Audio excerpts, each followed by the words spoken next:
Hey everybody, and we're back again for another ASUS PCDIY Hard live stream. I think this is going to be our first live stream, right, for 2024. It's been a little bit, and we've had already quite a bit happen. So hopefully everybody's joining us here, and we're excited to be able to talk about quite a number of really exciting, I think, things. So when we take a look at what we've announced really from the beginning of 2024, right, we had an amazing CES where we brought in and introduced everything from, of course, our TUF BTF-based ecosystem to our ROG BTF ecosystem. We, of course, had the launch of new 40 series-based graphics cards. We had, of course, announcements aligning with the latest generation of our mini PCs with our great collaboration with our friends over at Intel, bringing in the NUC product portfolio where we showed off the NUC series of base products. And we're going to be talking about all of those things as well as some of the greatest product releases that we had just for January, including we've got new chassis like our A21, which is also a BTF-based chassis, new ProArt series-based monitors, our TUF Gaming Capture Box, which is going to be an HDMI 2.1 solution, and just quite a range of different options. Really excited to be able to kind of dive into a lot of it. This is going to be probably one of the most packed shows. Tends to always be the case when we generally are starting off the year, right, going from January into February, bringing everything over from really all the announcements that we started off with 2024. So let's get ready to go ahead and kick things off, guys. Let's see who we have joining us today on the stream. We've got, let's see, Sue Min joining us. Fantastic to have you here, man. So thanks for joining us on the stream. Happy 2024. Oh, we've got Liquify Mods, man. Thanks so much for joining us. You know, like the woods. We got Justin joining us, man. Fantastic. One of the best modders and builders in the game out there, along with Liquify Mods. If you guys aren't checking them out, make sure to go ahead and do so. Some great stuff there. We've got Erica joining us and letting us know that the audio sounds good. Fantastic. Our friends over, John and Ellie from Liquid House. Again, man, it's like we're getting some amazing modders and builders joining us for the stream. So very, very cool. So let's get ready to go ahead and kick things off, I think, with a little bit of an update for some of the cool stuff that we had at CES. So let's get ready to prime it off. Let's see what you guys' thoughts are. If we had to pick, do we want to quickly touch on BTF? So do we want to talk about essentially what we introduced there, where we showed off the brand new TUF Gaming BTF ecosystem alongside the ROG BTF ecosystem? Or two, do we want to maybe take a look at some of the latest peripherals? So we, of course, announced and we just released the ROG RX low-profile Falchion. We have the Cetra True Wireless, and we have the KERIS 2 Ace. So we've got some exciting peripherals there that we could jump into. Or let's say the third, let's go maybe the TUF Gaming Capture Box, HDMI 2.1. So I'm going to leave it up to some community feedback. What do you guys want to jump into? Now, of course, I think probably the star of the show for a lot of people is going to be the OLED-based displays. And rest assured, we're going to be talking about all of our OLED displays, including the recently launched PG34 model, the ROG SWIFT OLED, which is just launched. And of course, the long-awaited, maybe for many, the benchmark monitor for 2024, the PG32UCDM, which we're going to be touching on in just a little bit. So let's see what some feedback is. What are people thinking? What are we going to jump into? Sue Min is giving us a vote here for BTF. So I think we're going to get ready to jump into BTF. Let's go ahead and do it. I'm going to give one more. Let's see if we got somebody else. If nobody else goes in, then we're going to go ahead and jump into the BTF ecosystem. All right. Let's do it then. Let's go with BTF. All right. So for those of you that are not familiar, the first thing I actually want to touch on when it comes into BTF is going to be that internally this has been coined Back to the Future, and really the big focus here is to continue kind of the history of innovation that ASUS has been known for when it comes to being able to offer a cleaner and simpler overall PCDIY building experience. And so the big thing you're going to notice with BTF as we take a look at some of the images here is going to, of course, be the introduction to move the cables to the back of the system, along with a new type of design implementation that we have for the graphics card, allowing you to have the cleanest look for your build. So if you're somebody that maybe isn't on the side where you want to have an RGB streamer type of vibe, or you don't necessarily like maybe the texture and contrast of the colors of custom cables, then this could definitely be the right choice for you. So let's go ahead and take a look at our BTF based ecosystem, and we'll go from there. And I'm going to actually show you guys the first new stuff first. So we're going to take a look at BTF from the TUF Gaming side. So let's take a look here. And this was pretty exciting because I think this kind of surprised a few people when we did show this off. So the first thing we're going to show you here is going to be the TUF Gaming based motherboard. So this is going to be the TUF Gaming Z790 BTF. Now this will be the easiest way for you to kind of know when you're referring to, does this product support essentially the rear facing cable based design, does it have the BTF based designation, right? So as long as it has a BTF designation, that you know that that product is going to be intended for that purpose. Now it's important to keep in mind that when you're talking about BTF, the required components will be the chassis. so your case, your chassis, your motherboard, and to some degree the graphics card. Now we'll talk about the graphics card a little bit more, but you'll see here that the motherboard does feature a traditional physical by 16 PCI Express slot. This means you can actually use any graphics card you like, whether it's an older graphics card that you might have, or maybe even a competitor's graphics card. The difference will fundamentally be that if you utilize an ASUS BTF based graphics card, you'll actually take advantage of this auxiliary GC HPWR connector. So this actually connector is a supplemental PCI power connector that provides up to 600 watts. So when we actually take a look at the rear of the motherboard, what you'll find is that you'll have the 12 volt high power cable on the rear of the motherboard, as opposed to, take for instance here, if I pull up this graphics card and we were to show you here, a graphics card traditionally of course has the power connector here, right? And that's where your power connector here, that's where you're going to normally make your inline cable connection, right? But of course, with a traditional system, that's what you would expect, but with BTF, you don't want to see that. And so that's what we've done. Now, one really cool thing that we also introduced with this design is that we still keep our Q-Release design implementation. This is our new what's called Q-Release Slim design. So this is pretty cool because this will allow you still to be able to easily eject the graphics card. We had to actually redesign it and make it a little bit more compact, so the user will still have the ability that even with both of these added in, which gives you a little bit of structural rigidity as well, so to help to reduce a little bit of sag for larger cards. But for the launch card on this side, which will be a 4070 Ti Super, it's already going to be quite compact, very rigid. You don't have to worry about that, but you'll still be able to go ahead and just depress that and be able to easily eject the graphics card. And I really love the overall look and feel of this board. I'd love to see, what do you guys think as far as the overall look? Do you think it looks good? Suman's giving some feedback. He says, love the white series board. JC is giving some love, saying, look forward to this board for my white TUF RAM. Yeah, our friends over at Patriot are actually working with us on the TUF Gaming Alliance. So they're actually going to be making some kind of matching DIMMs that absolutely look fantastic for this. And we'll also be talking a little bit about the ASUS BTF Alliance. So the BTF Alliance is our coordination with partners such as, Corsair, Lian Li, Fantex, Cooler Master, Be Quiet, ASA, Silverstone, Thermaltake, and many chassis partners to essentially allow for a broad level of interoperability. Now, when we talk about launching the product, our focus will initially be putting this product to the market with our motherboard, our graphics card, and our chassis, but you will see partners being able to offer their chassis in the coming kind of later stage of Q1 going into Q2 timeframe. All right, so you'll also notice that you don't actually physically see those connectors, but what you do see is a little bit more coverage than you might see on a standard board. And one of the main reasons why we had to do that is because the actual solder pins that you would normally see, and you'll see a little bit of them right here at the top, these solder pins are going to actually go from being on the back of the motherboard to the front of the motherboard. So we have a little bit more coverage on the board to essentially hide those solder pins, and we think that that's important. That will mean that the board pricing is going to be a little bit higher along with the general production costs, but it won't necessarily be a huge cost increase. So stay tuned for formal MSRP pricing when we get ready to release this in the market. It's not too far away, so you will be seeing this hopefully within the late Q1 timeframe. So make sure to keep it tuned, and we'll have some exciting previews that we're going to be working with different media in North America that will be taking a look at kind of the hands-on experience of putting together a BTF system. The rest of the stuff there you would expect, of course, of things like DDR5 support, multiple M.2s along with the Q-Release design, isolated audio design, good overclocking support, including our ASUS AIC, our new SMA antenna design that we have there on the back, which is a just push-fit design for the antenna. You can see right here, it's very simple. You don't have to screw anything. Just push it in, clicks right into place, gives you better signal attenuation performance, overall a better connected experience for Wi-Fi and for Bluetooth. You're going to be good to go. This board also upgrades compared to the traditional TUF Gaming Z790 Pro, which is actually only Wi-Fi 6E. This one does go up to Wi-Fi 7, 2.5 gigabit LAN, nice I/O on the back there, including dual USB-C. So all the way around, this is actually going to even be an upgrade compared to the normal TUF Gaming Z790 Pro board, which is already a great board.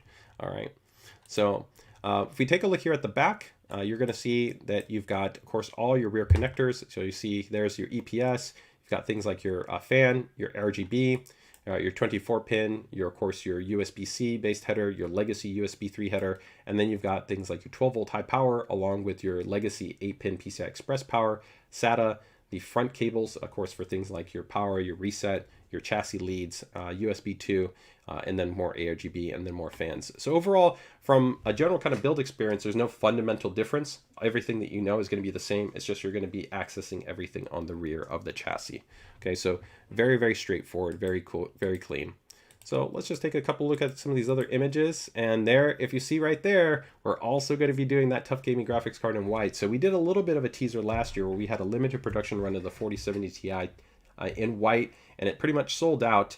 And the main reason why is because, of course, we were going to be working on that refresh. So here, the launch GPU alongside the motherboard is we're going to have that TUF Gaming Z790 Pro board, and then we're going to have that TUF Gaming GeForce RTX 4070 Ti Super, but in white. So I think that's an awesome combination when you talk about price to performance to aesthetics. And then you're going to add in our GT302 chassis, and I think we just took it up a notch to give you a great foundation for a good looking build. It's going to be very performant and really offer you that bold and bright aesthetic that I think a lot of people are fans of right now, especially as we saw in 2023. 2024 I think is going to continue to be where there's a lot of people that are really digging these white themed builds, right? So that is going to be the pairing that you're going to have there.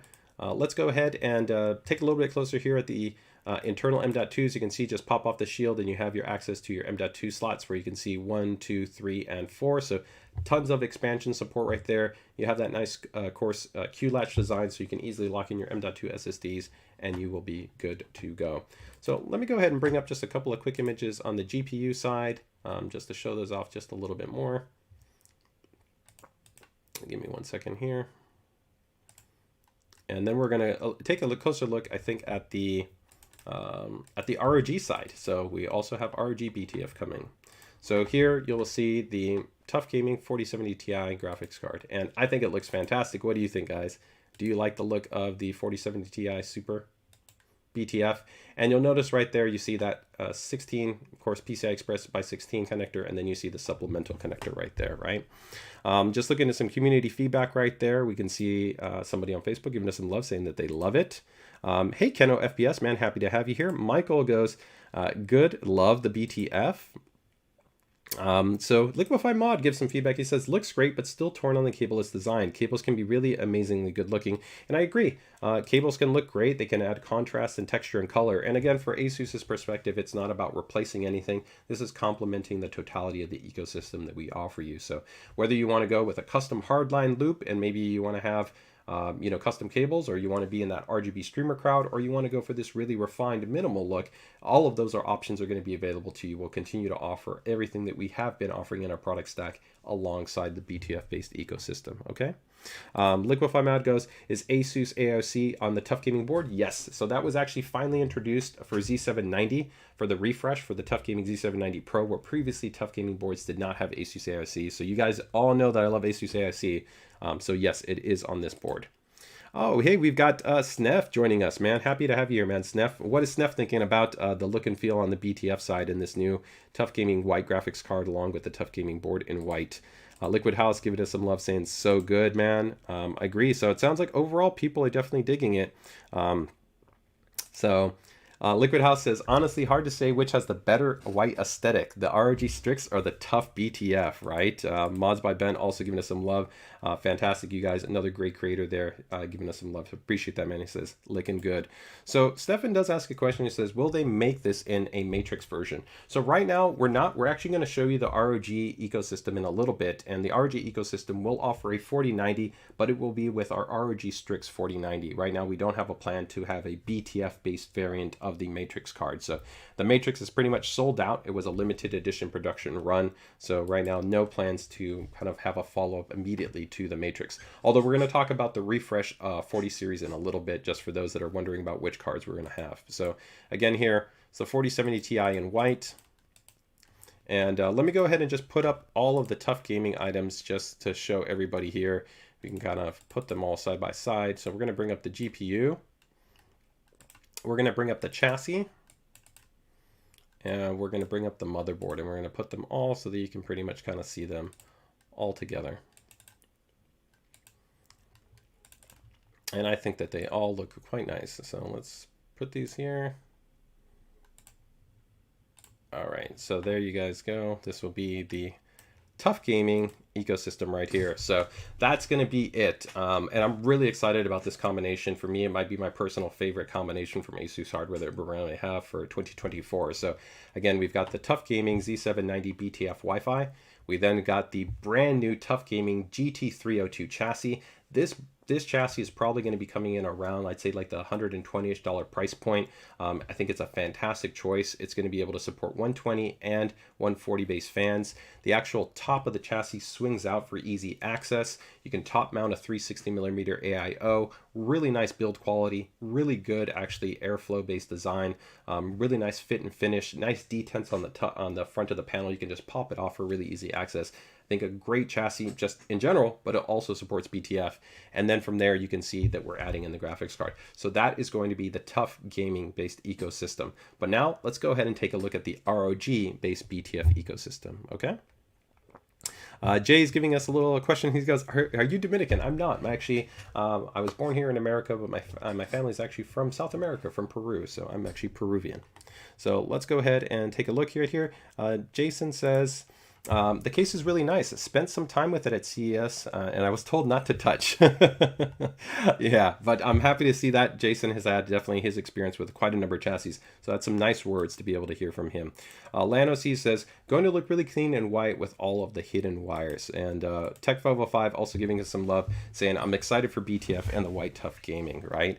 Very, very cool, right? So let's go ahead and take a look at the ROG guys. We're going to kick it up a notch. Of course, you know, with ROG, we want to go big, bold, and even more high end. So let's go ahead and take a look at the ROG BTF ecosystem. So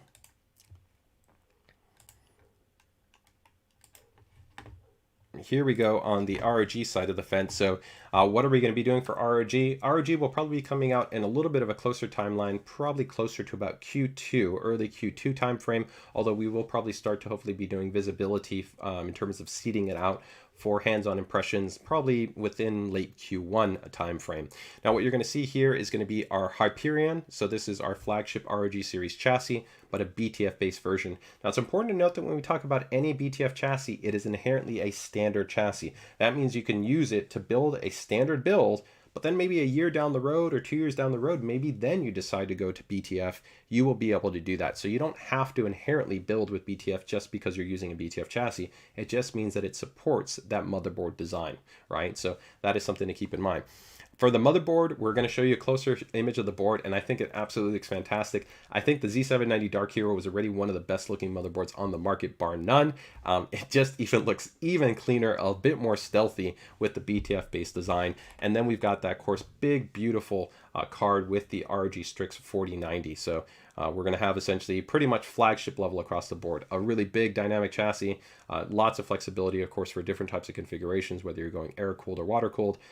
Pretty much a flagship level board with all the features and functions you could ask for, and pretty much the fastest GPU you can get on the market with an amazing cooler built into it, right? So what more you could ask for? So this is going to be representative of what the BTF ecosystem will look like. And there we can see each one of the components broken out.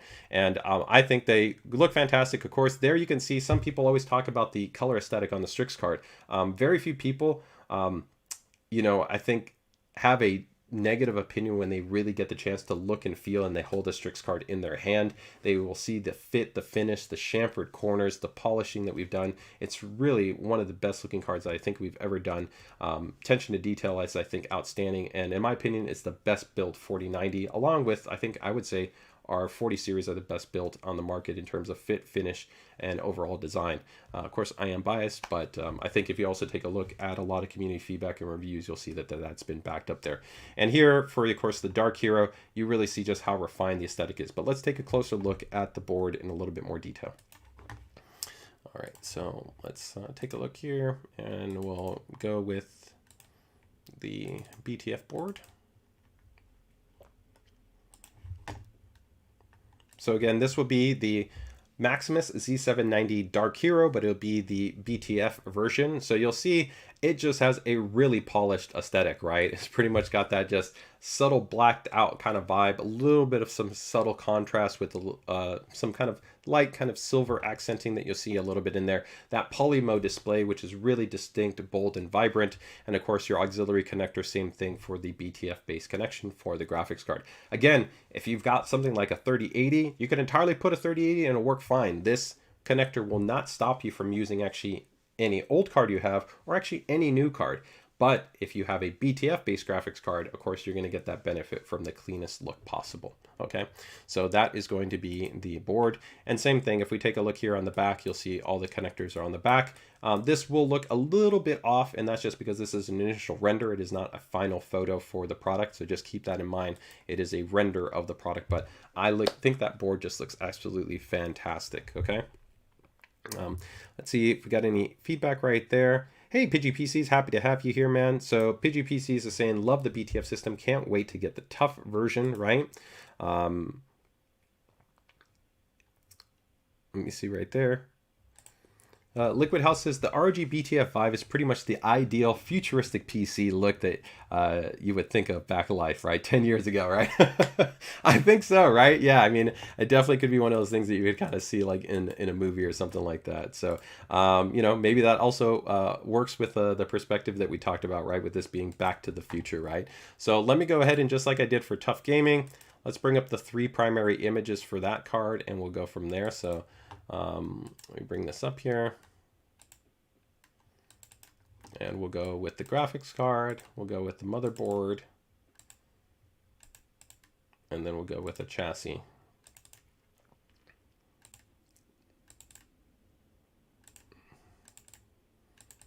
All right, so we've got our 3 here. There we go. Motherboard and graphics card. All right, so just like we showed you the 3 for the TUF Gaming ecosystem, here we're going to have the ROG ecosystem. So the the ROG Hyperion, the ROG Maximus C790 Dark Hero, and then the ROG Strix GeForce RTX 4090. So I think a great foundation. I think the TUF Gaming is going to be a very reasonable price point with that motherboard and the 4070 Ti Super, along with the GT302 chassis. And then again, if you want to level up to the highest level of performance, then the ROG offering is going to really take you to pretty much the absolute best that you can get. Some people that are asking, of course, are we going to offer other graphics cards? Of course, there will be other graphics cards that will be designed, but right now for our initial launch focus, these are the 2 GPUs that we'll be looking at. I know some people have also asked whether or not we'll see AMD-based solutions. Again, nothing is off the table here. This is just the start of the kind of the BTF foundation and the BTF ecosystem. So as always, if you guys have feedback on what you would like to see from us, whether it's in different form factors, different models, different specifications, feel free to go ahead and share that always with us by either joining our PCDIY community, emailing us over at PCDIY at asus.com, or also checking out our social channels and sharing your feedback on what you think about the BTF ecosystem of components. The last thing I want to show you guys right here before we move on from BTF is going to be our BTF Alliance webpage. So we actually do have a website. So let me bring this up here.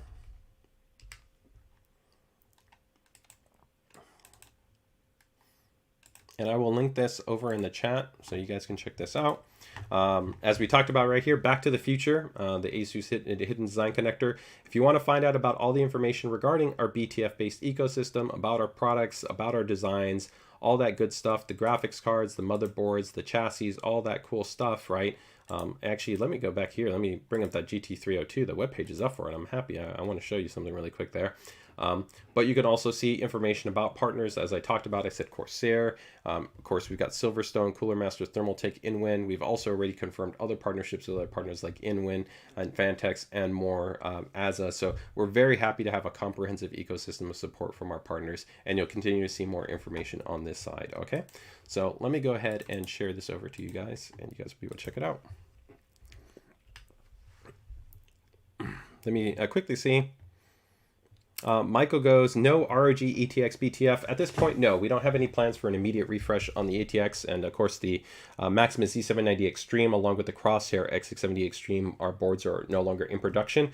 Pretty much actually, like always, boards like the Formula, the Extreme, the Apex, except for the Hero, they are always a limited production board. So we always tell people, if you're interested, get them when you can get them, because once they sold out, they're sold out. It doesn't mean that we change our warranty or the support that we're going to provide to the motherboard, but they are limited production boards essentially. So that is always something to keep in mind. Okay. So somebody asking, Michael, think micro ATX, I'm assuming is what you're referring to for case, and we actually do. So I'm actually going to show you a brand new chassis that we launched, and it's available right now, the new A21, which is going to be a BTF micro ATX chassis. So we're going to actually show you guys that in a second. Okay. All right. So cool. Justin Chu says he likes the actual TUF Gaming more than the ROG. All right, so let us know in the comments, which one did you like more? Did you like TUF Gaming or did you like ROG Strix? ROG. So I think both very, very nice. But here, just to show you guys a little bit more of that visual from that TUF Gaming GT302. Again, this is probably going to be my favorite chassis that we're going to have, I think, within the lineup, although I really do love what we're doing with the ProArt 602. But a great chassis. This guy's going to be coming up. I want to drop this one in the chat for you guys as well, so you guys can check it out, okay?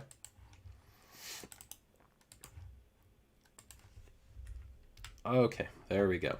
So keeping a little bit in the vibe of talking about the BTF ecosystem, we're actually going to go to a product that's actually going to be one that will be available. So let me go ahead and bring this one up. This is going to be the ASUS A21 chassis, and this is actually a follow-up to kind of our AP201 chassis, which some of you may be familiar with, and this is a very reasonably priced chassis coming in at $70 and also supports BTF.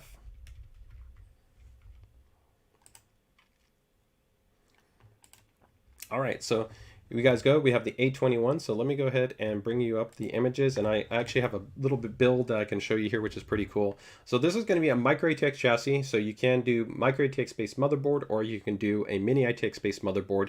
The really cool thing about it is that it's quite flexible. We offer it in white and black. You can see it's actually priced as only $70, so it's very reasonably priced. High level of porosity. That porosity essentially just means that there's a high degree of airflow that is present within the design of the chassis, and it will support a lot of hardware. So you can see right here, you can put in your micro ATX board, you can fit in a big graphics card, including something like a 4090 that you can have in there, a full 360mm AIO, including our Ryu Gen 3, or our upcoming TUF Gaming LC2 that we just launched, or ROG Strix LC3, which are going to be coming in very shortly. So really the great thing is you don't have to compromise on the hardware you're putting in there. You're just going with a small, compact performance system that still has a high degree of airflow, really easy to build in, really nice overall design aesthetic. You can also see nice height support there for the cooler. So if you want to go with a tower heatsink, let me know in the chat. Do you like a tower heatsink? I'm a huge fan of tower heatsinks.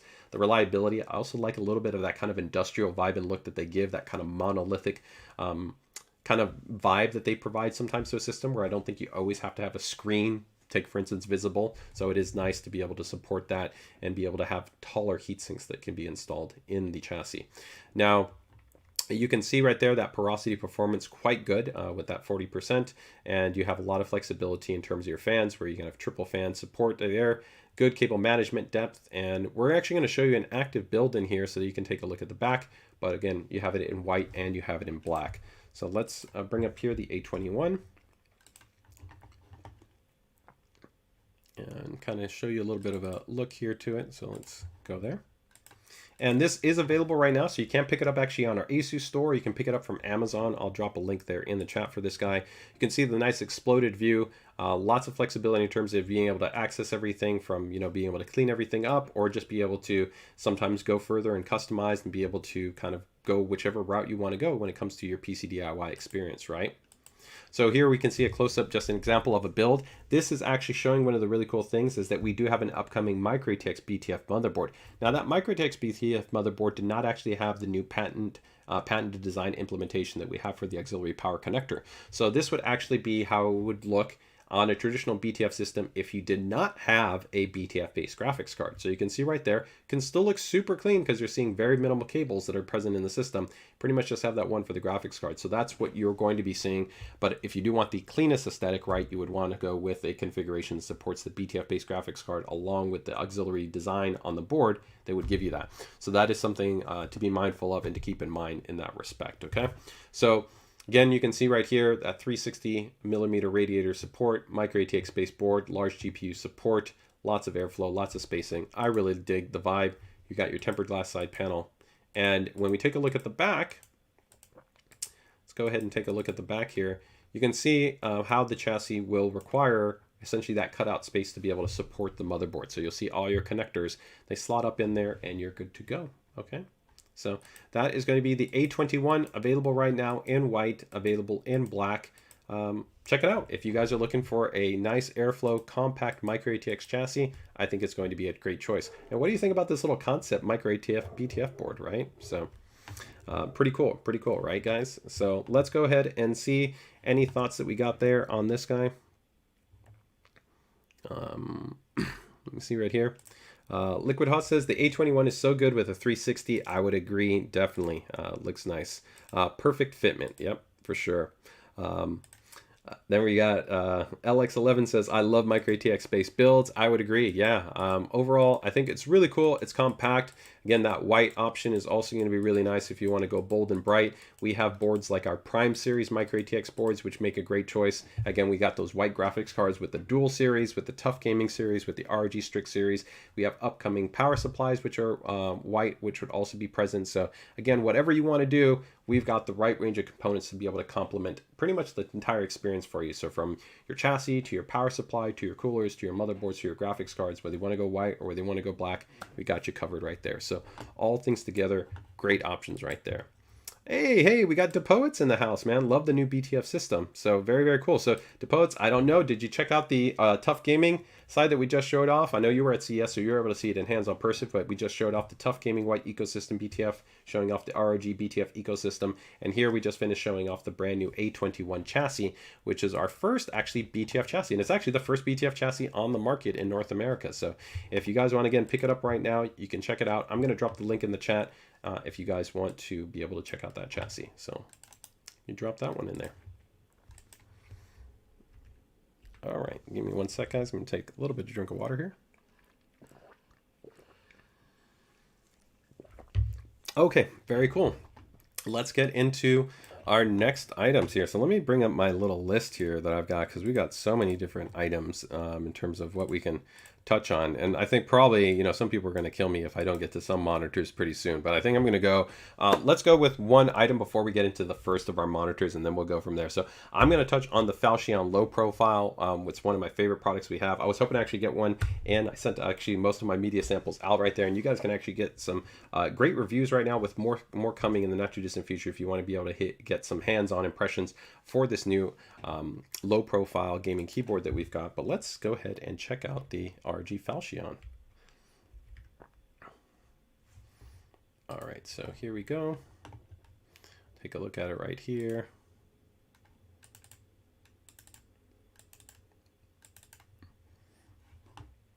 Okay, so give me 1 sec here, guys. Just this.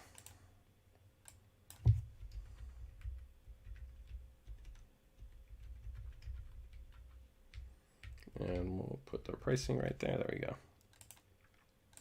So this is going to be the ROG Falchion RX LP. So this is going to be a low profile keyboard. It's our first low profile keyboard. This is a essentially 65% keyboard in a 60% form factor, but in an ultra low profile based design. So for those of you out there that have never utilized a low profile keyboard, it's really quite nice because it can feel somewhat more comfortable for some people, where they won't have necessarily, they don't want to have their wrists be in a more what's called pronounced position, which can be a little bit more comfortable, can help to reduce things like RSSI. People also sometimes with smaller hands can find them more favorable. And also people that are looking for the fastest actuation, because you're lowering the Z height, so essentially where your finger is also resting with the keycap, it's a lower clearance that actually allows for faster actuation.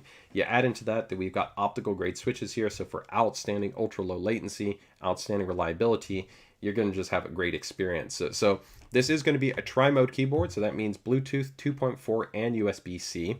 The 2.4 gigahertz is going to be quite special because this is using our SpeedNova chipset. This is gaming grade wireless. It means actually sub 1 millisecond.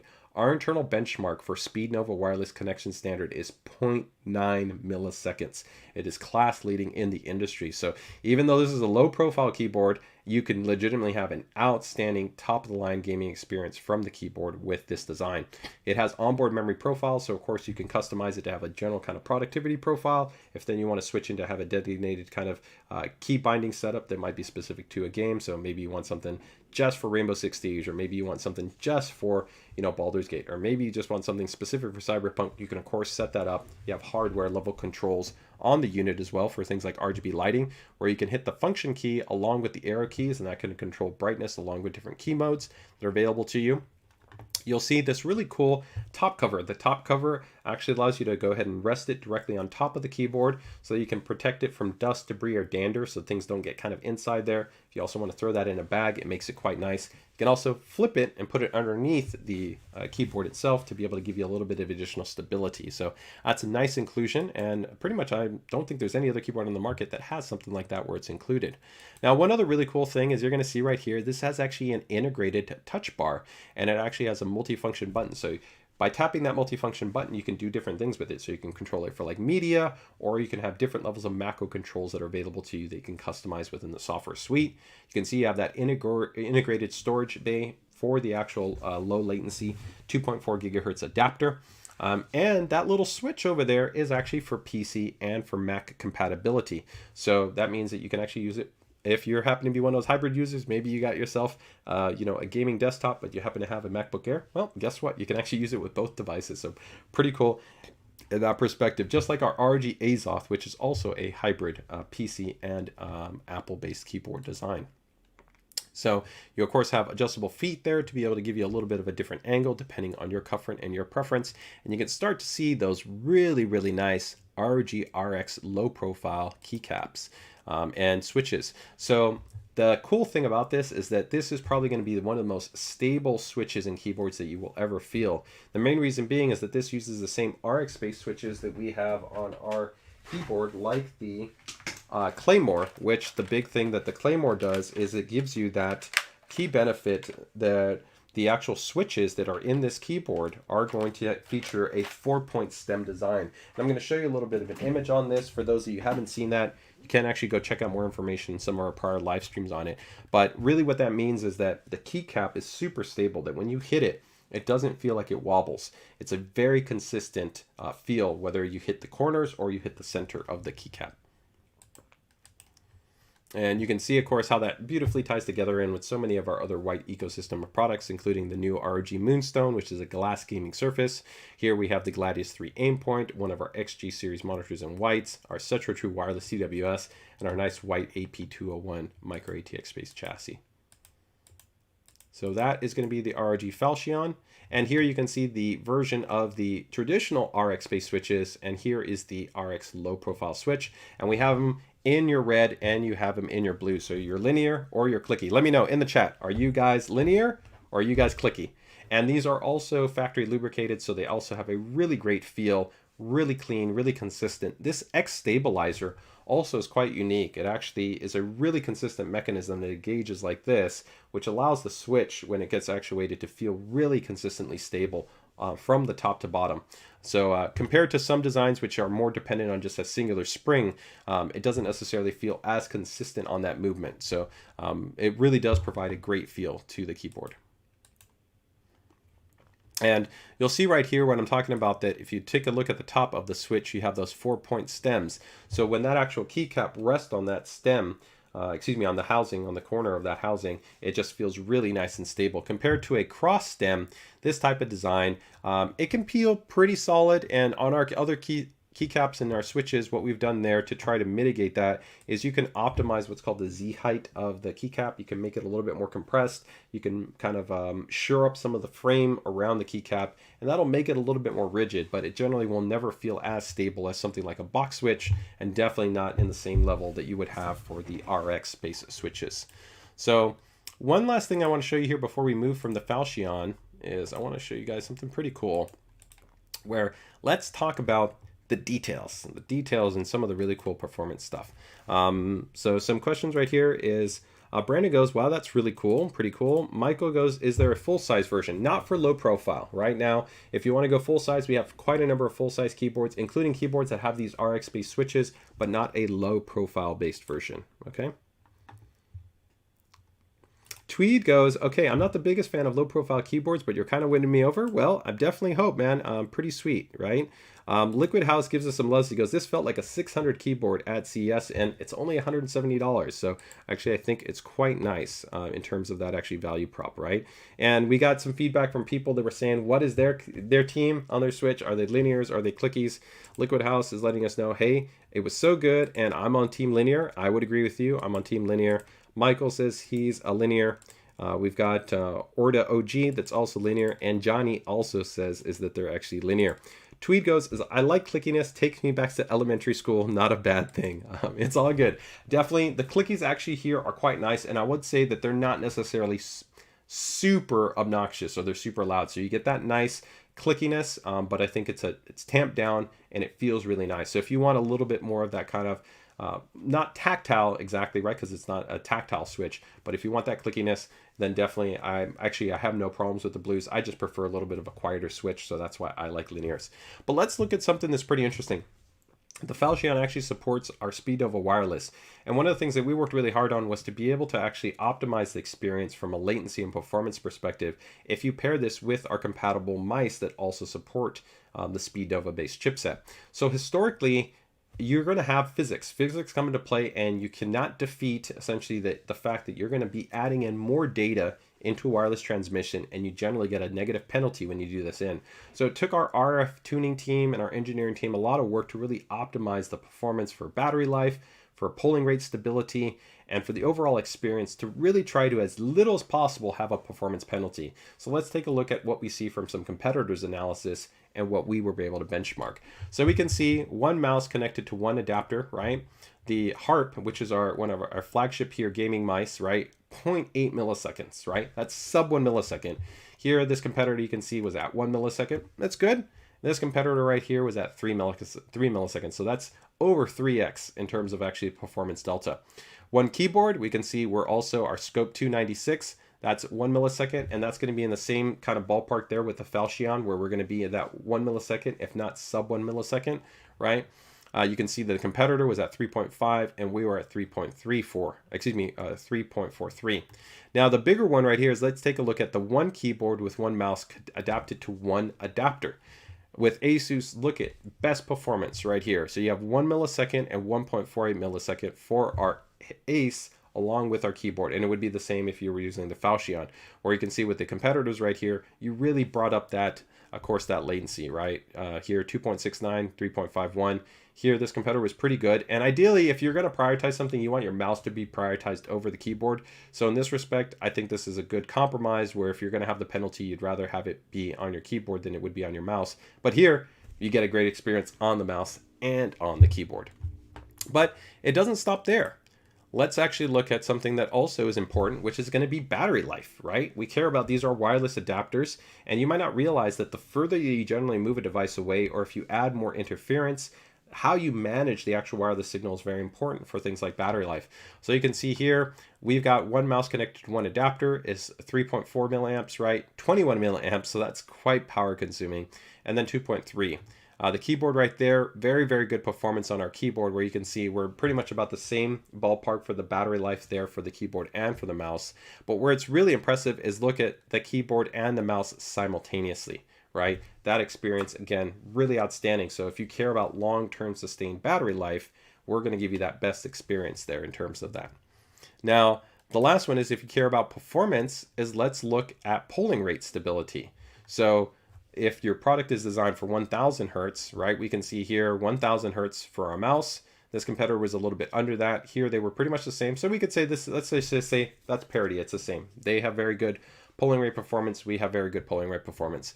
But you can then see here, when you pair the mouse and the keyboard simultaneously, ASUS is keeping at the top of the spectrum the best performing polling rate performance, right? Where we see here it dropped down a little bit. So overall, again, this is just to show you that even though this is a low profile product, very good performance. And the last thing I want to show you is at range. So this is actually maybe even a more important item.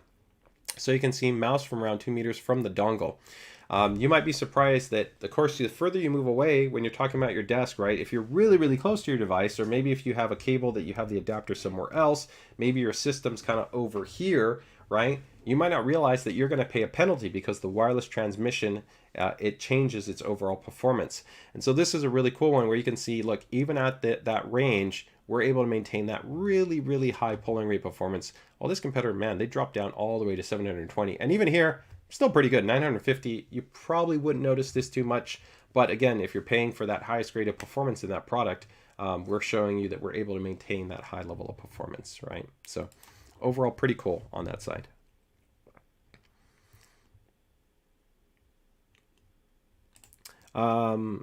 Is it possible to revert back to single-use mode? Yes, you can entirely do that. You don't have to enable the Omni mode. That's an option within the software. So if you essentially buy your, your mouse, or you buy your keyboard, each one is always going to come with its own wireless adapter. So you can still always use the wireless adapter specifically for that. So if you just want to keep them one-to-one, you want one adapter for your keyboard, you want one adapter for your mouse, you can do that. But for some people, if they want to just have one adapter for the two devices, if it supports what's called our ROG Omni feature, which means that you can have one adapter for the two devices, you can do that. Okay. All right. So that is going to be the ROG Falchion. So pretty cool on that side, guys. So I think we're going to go into some displays because I think probably a lot of people are very excited about these displays. So let's jump into some pretty cool updates that we're going to have for monitors. All right. And we'll keep rocking and rolling here. We'll keep going here, guys. So give me 1 second.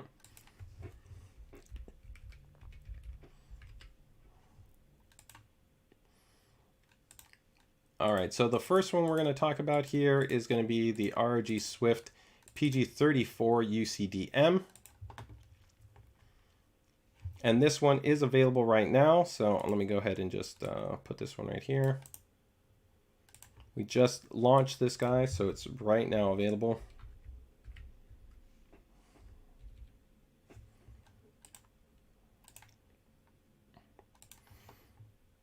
All right, so this is going to be the first display. So this is going to be the ROG SWIFT OLED PG34WCDM. Now stay with me, guys. We're going to go a lot of numbers, a lot of feeds in terms of everything that we're going to be talking about, where we're trying to keep it pretty clear. We will have also a 39-inch version of this monitor. So the ROG SWIFT PG39WCDM. All of the core features that we're going to talk about in the specifications will be identical. The main difference will just be the dimensions, okay? So it's just, do you want the 39-inch version or do you want the 34-inch version? But otherwise, all the spec will pretty much be identical between the two. So you see right now, this one is coming in at $1,300. So let's take a look at what you're going to get. So this is going to be a 34-inch based monitor. It's 3440 by 1440 with an 800R curvature. So it's really got that very immersive base curve. 240 hertz, ultra low pixel response time, so essentially going to be sub 1 millisecond in terms of response time. Sometimes it gets communicated as like a 0.03 millisecond, but it's essentially, I like to just under promise and over deliver, so you can just clearly say sub 1 millisecond consistently, whether you're an SDR or HDR. And that is important to note because this is an HDR capable monitor. It will have a very impressive level for brightness performance in HDR, and I'd say it has a good SDR brightness level. Now there will be some standard LCDs that we offer that can offer a higher level of SDR brightness, but I think for the vast majority of users, the SDR brightness performance, which I'd probably say is going to be around that 265 plus to 285 nit range for SDR, is going to be very usable, and you'll feel comfortable in using this for SDR use case. And then for HDR, you can have a true HDR dynamic experience. Now, this is also going to be using the latest generation LG third generation W OLED based panel. This is going to bring along a couple of really cool things that you're going to have to the table. So what are you going to get there? Is you're going to get a brighter level of performance with an HDR. And you're also going to get this cool new feature called Clear Pixel Edge. So this is actually an option that you can enable within the software. So you can go within the OSC environment and you can toggle on Clear Edge. And Clear Edge will help to reduce essentially fringing on certain letters that you will experience. Traditionally, OLEDs have not been as good for text rendering as LCDs. If we kind of gave a letter rating, LCDs are going to be at A+ level for text rendering. When you talk about OLEDs in the past, they might have been maybe like I'd say like in a B range, maybe C+. It just depends on their pixel density and on their panel design. But I think with these, you really see a nice, good experience when it comes to the text rendering experience. And this is just another option to help to improve upon that. So we talked about that 34 inches, that 800R, that 240 hertz. Now that low pixel response, this is really important because you get some people that say, what's the point of 240 hertz? You can't see 240 hertz. This is unequivocally false. That is not correct. In fact, every time we demo, when we go out to physical events and we've shown off monitors at 240, 280, 360, 480, 540 hertz, we have people that universally can see the differences. But one thing that is commonly not understood, and even amongst sometimes content when you guys are watching this information out there from a review perspective, is that when sometimes people will compare one monitor to another monitor and they'll say, here's 144 hertz and here's 240 hertz, and there's not that much of a difference between the two. One thing that they are not accounting for is the actual pixel response. On LCDs, unless you were actually having an ultra low pixel response and they were the same pixel response, you're actually not correctly comparing the two refresh ranges. So many times you could actually have one panel have either worse or better pixel response. And unless they're actually so low, you won't be able to really clear the difference between essentially one value and another value. So between like 144 to like 200 to like 240 to like 360. The big advantage that OLED has is because that pixel response is so low, it will allow you to very clearly be able to align with the improvements and see those improvements. So as an example is if we went to like one of the industry leading sites that you can do is you can use like Blurbuster's, the infamous UFO test. I tell you, if you get an OLED panel, you will be able to unequivocally be able to see the experience here where you can bring up this test. You could go in and you could have it see like here's 60, here's like 144, 240, and I guarantee you will see the difference between the two. And it's actually even more noticeable on an OLED panel because critically the other big thing about OLED is your pixel response is going to be very, very consistent. So what some people do not realize is that your pixel response on a traditional LCD, like in one part of the panel, can be different than another part of the panel. So this also can make actually the measurement of the performance of the refresh rate a bit more difficult to ascertain. So it's pretty cool that you can actually have that kind of consistent experience, right? So overall, just something to kind of keep in mind there when we talk about kind of these speeds and feeds and these numbers. A custom heatsink design is on the unit. This is important to help to maintain the stability and the performance of the panel. It is also a passive based design, so it is not an active fan. So that is great. So it's just 100% quiet and long-term reliability is going to be outstanding. Really, really high DCI-P3 course color space performance, so you're going to get great experience there. The Smart KVM feature is a really cool feature that we have. Essentially, you can connect two different devices and you can actually have them both show up on the display and you can switch between the two of them. So if you actually connect the displays, you could have one system here and you could have another system here. And this monitor actually supports picture-in-picture and picture-by-picture modes. So what that means is you can actually have one system show up on this side, the other system show up the other side. You can take your mouse and you can literally drag it from one side to the other and it will switch those systems all intelligently. It works fantastic and you have tons of customization options. All of the OLED monitors that we're going to talk about today have this Smart KVM technology. So it's a really cool feature that you'll see consistently across our displays is going to be that Smart KVM feature. This other feature right here with ASUS Display Widget, I do not want to under communicate this because it is a really great feature where you have the ability to control this software. Instead of physically touching a button on the monitor, you're going to be able to control the monitor in Windows. So you'll actually be able to download the application and you can make adjustments to things like the brightness, the contrast. You want to be able to adjust the shadow boost. You want to go from FPS mode to sRGB mode. You can do all of that now inside of Windows. You don't have to physically touch the button on the monitor, just use the software. We also have a great option here called OLED Setup. With OLED Setup, the OLED setup experience will allow you to manage a lot of things that sometimes would be hidden within the sub menus of the monitor. So things like boundary detection, multi-logo detection, right? Taskbar, right? All these different parameters, they're all exposed to you, and you can toggle them off and on, including a uniform brightness limiter option. So if you notice right here, when I open up this page, it got really bright.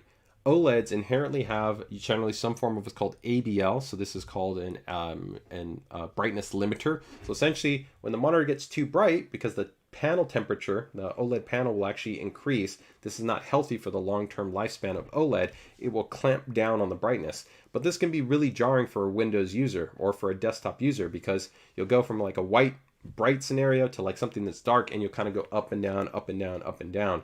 So we actually have an option that's a uniform brightness limiter that will set it to a controlled experience, so you don't have this kind of up and down experience. It will bring down your brightness a little bit, but it is a much more usable experience for Windows, which is important. From a gaming perspective, you don't have to necessarily worry about using that, because you probably wouldn't notice that gradation difference when it kicks in readily. So that is another feature that is going to be present on the unit. So the OLED Care, the Smart KVM, the display widget. The unit has that USB-C 90-watt power delivery, so if you want to connect it to a laptop, quick charge devices, it's great.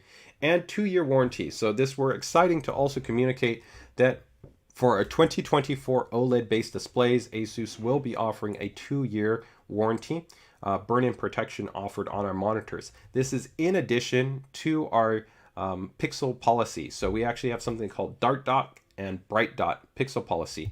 So when you're looking at a display, you can actually have pixels that can fail, and they can either fail like in an on stage, which would be bright, or they can fail in an off stage, which would be dark. So some manufacturers don't actually have any type of confirmed warranty coverage for dark dot or bright dot policy. For ASUS, we do have a disclosed bright dot and dark dot policy. So that means you have that coverage, and you also have your 2-year burn-in protection warranty as well. So both are present on the display, and then supplemented by things like our advanced OLED Care-based options, our thermal design implementation, to hopefully be able to give you a better, more comfortable experience if you're going to consider an OLED monitor. I would still advocate that OLED should first and foremost be used for gaming and for content consumption, and secondary for productivity. But for those of you that do want to use this as a productivity display, I think there's a lot of support and feature set that have been baked in along from the panel side to what we've implemented to help to better safeguard the display in that respect. Okay. So that is going to be most of the key items that we have on the display. There are still a couple of other little things that I guys want to show you here on the monitor. So one of the other cool things is on the back of the display, and on the top of the actual mount, it actually has a threaded mount connection. So the threaded mount connection will allow you to go ahead and mount something like a camera, a microphone, a light, different things like that to the top of the monitor, which is pretty sweet. So let me go ahead and see if I can show you an image for that. Let me see if I have it right here. Here's again that really great, of course, all the options you can see within the OLED setup, where you can see you can apply the pixel cleaner, target mode, uniform brightness, adjust logo brightness. You can run the screensaver. The screensaver right here that you can enable when you run that automatically does 3 key items that are all done for you, so you don't have to worry about doing anything. So if you want to essentially just click that toggle on, that will automatically handle essentially 3 different levels. It will allow multi-logo detection, boundary detection, and taskbar detection are all handled automatically when you just toggle that one function on. So that's really, really cool that we have that built in there. And when I was talking about here that uniform brightness limiter, you can see an example of kind of what the experience is without having a uniform brightness limiter or having a uniform brightness setting that's available to you. That smart KVM function that we talked about, where you can see you can have the 2 systems set up there, that Type-C connection that's also on there, that display widget software, so you can make all your control settings. That is all good there, right? Of course, you get G-Sync compatibility also on this unit, along with VRR and FreeSync support. So right here is at the top. Let me see if I have an image for you I can show you guys. Let me see if I can bring this up. I'm actually going to show it to you on a different display, but it'll be the same for that monitor. It doesn't matter. But here's the threaded mount connection, where you can actually see at the top right there, that's a threaded mount. So you could put like a hot shoe adapter right there. So if you want to have like a microphone, a light, some people even buy like a portable monitor, and they put like a portable monitor on top of there. So you have 2 monitors, you can have kind of grouped together. So a lot of cool flexibility. So that's all set up for you guys. So that is going to be the PG34WCDM, and again we'll have that one is available right now, and the 39 will be a little closer to Q2. For those of you tuning in right now asking about the PG32, we're going to talk about the PG32 in a moment, so give me 1 second right here. Now, one thing that I want to show you guys also that we will be coming out with, and we showed at CES, is we will have the ROG monitor arm. So the monitor arm has been specifically calibrated and weighted to cover a wide range of our displays. So from our 27 to our 32s to our 34s to our 39-inch displays, you will be able to actually support those displays. So it actually has a great design. It feels really great. This is all metal right here, integrated cable routing. You can see the nice spring right there in red, a little translucent design. Nice actually thumb screws right there to be able to attach this in a quick design fashion for your monitor arm. We also have this cool ROG light bar that we're going to be releasing that we will have set up, but you can see an example of just how it comes together. Nice C-clamp design, nice wide base handle, nice for being able to torque in the display. This will probably be coming in around, I think around the $200 price point for the monitor arm, which I think is quite reasonable for its fit, finish, and quality and performance. Again, around early Q2, might be a little bit earlier than that, could maybe be in March, but just stay tuned. Again, if you're going to be thinking about any of our monitors and you want to use an ARM, then of course this ARM will work perfectly for that. So I just wanted to throw that out there and let you know. So before I get to the PG32, let me quickly see if we have any questions, because I haven't even touched on other stuff. We have some brand new options for our Game Plus and our Game Visual settings that a lot of you guys that want to use items like that will be able to touch on those. So let's see what we got here for questions that might have came up. When does the 39-inch release? As I said, early Q2 for the 39. Does the PG34 have burn-in warranty? Yes, as I noted, it comes with a 2-year burn-in warranty, plus we also have the bright dot and the dark dot pixel warranty coverage. Okay. So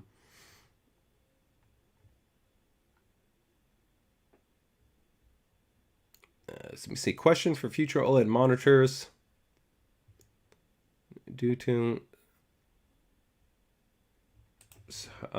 question for future OLED monitors, will there be more options to utilize monitor arms, since I've noted some are unable due to certain internal manufactured components placed which prevents it? Again, here you have traditional VESA mounting support, so there's no issues. You can support traditional monitor arms, and again, we will have that monitor arm that which we also showed. Yaf is going, did you talk about the PG32? I will talk about that in a little bit, so just make sure to stay tuned. We'll talk about that in a little bit right now. Can we upload custom crosshairs? No, you can't upload, but there's lots of customization options that we have in this new refreshed version. So there's a lot of control and granularity for those options. Liquid House goes, these monitors have so many cool features. It's crazy. I agree for sure.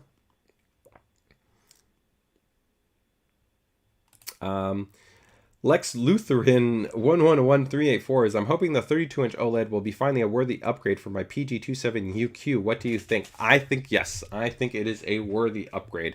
So I do think that it is going to be definitely an option.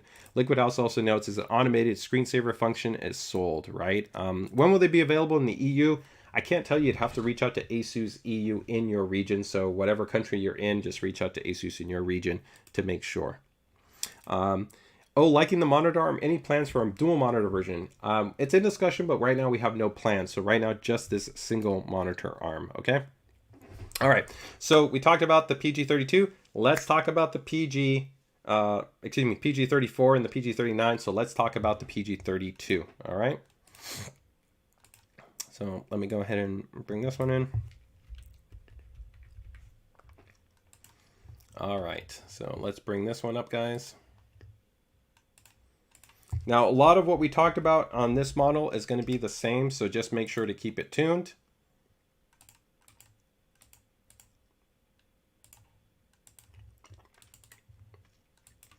And I'm going to take a drink of water right now. Excuse me, thank you. All right, so this is going to be the ROG SWIFT OLED PG32UCDM. Now, we are going to essentially have two versions of a 32-inch 4K 240 Hz monitor.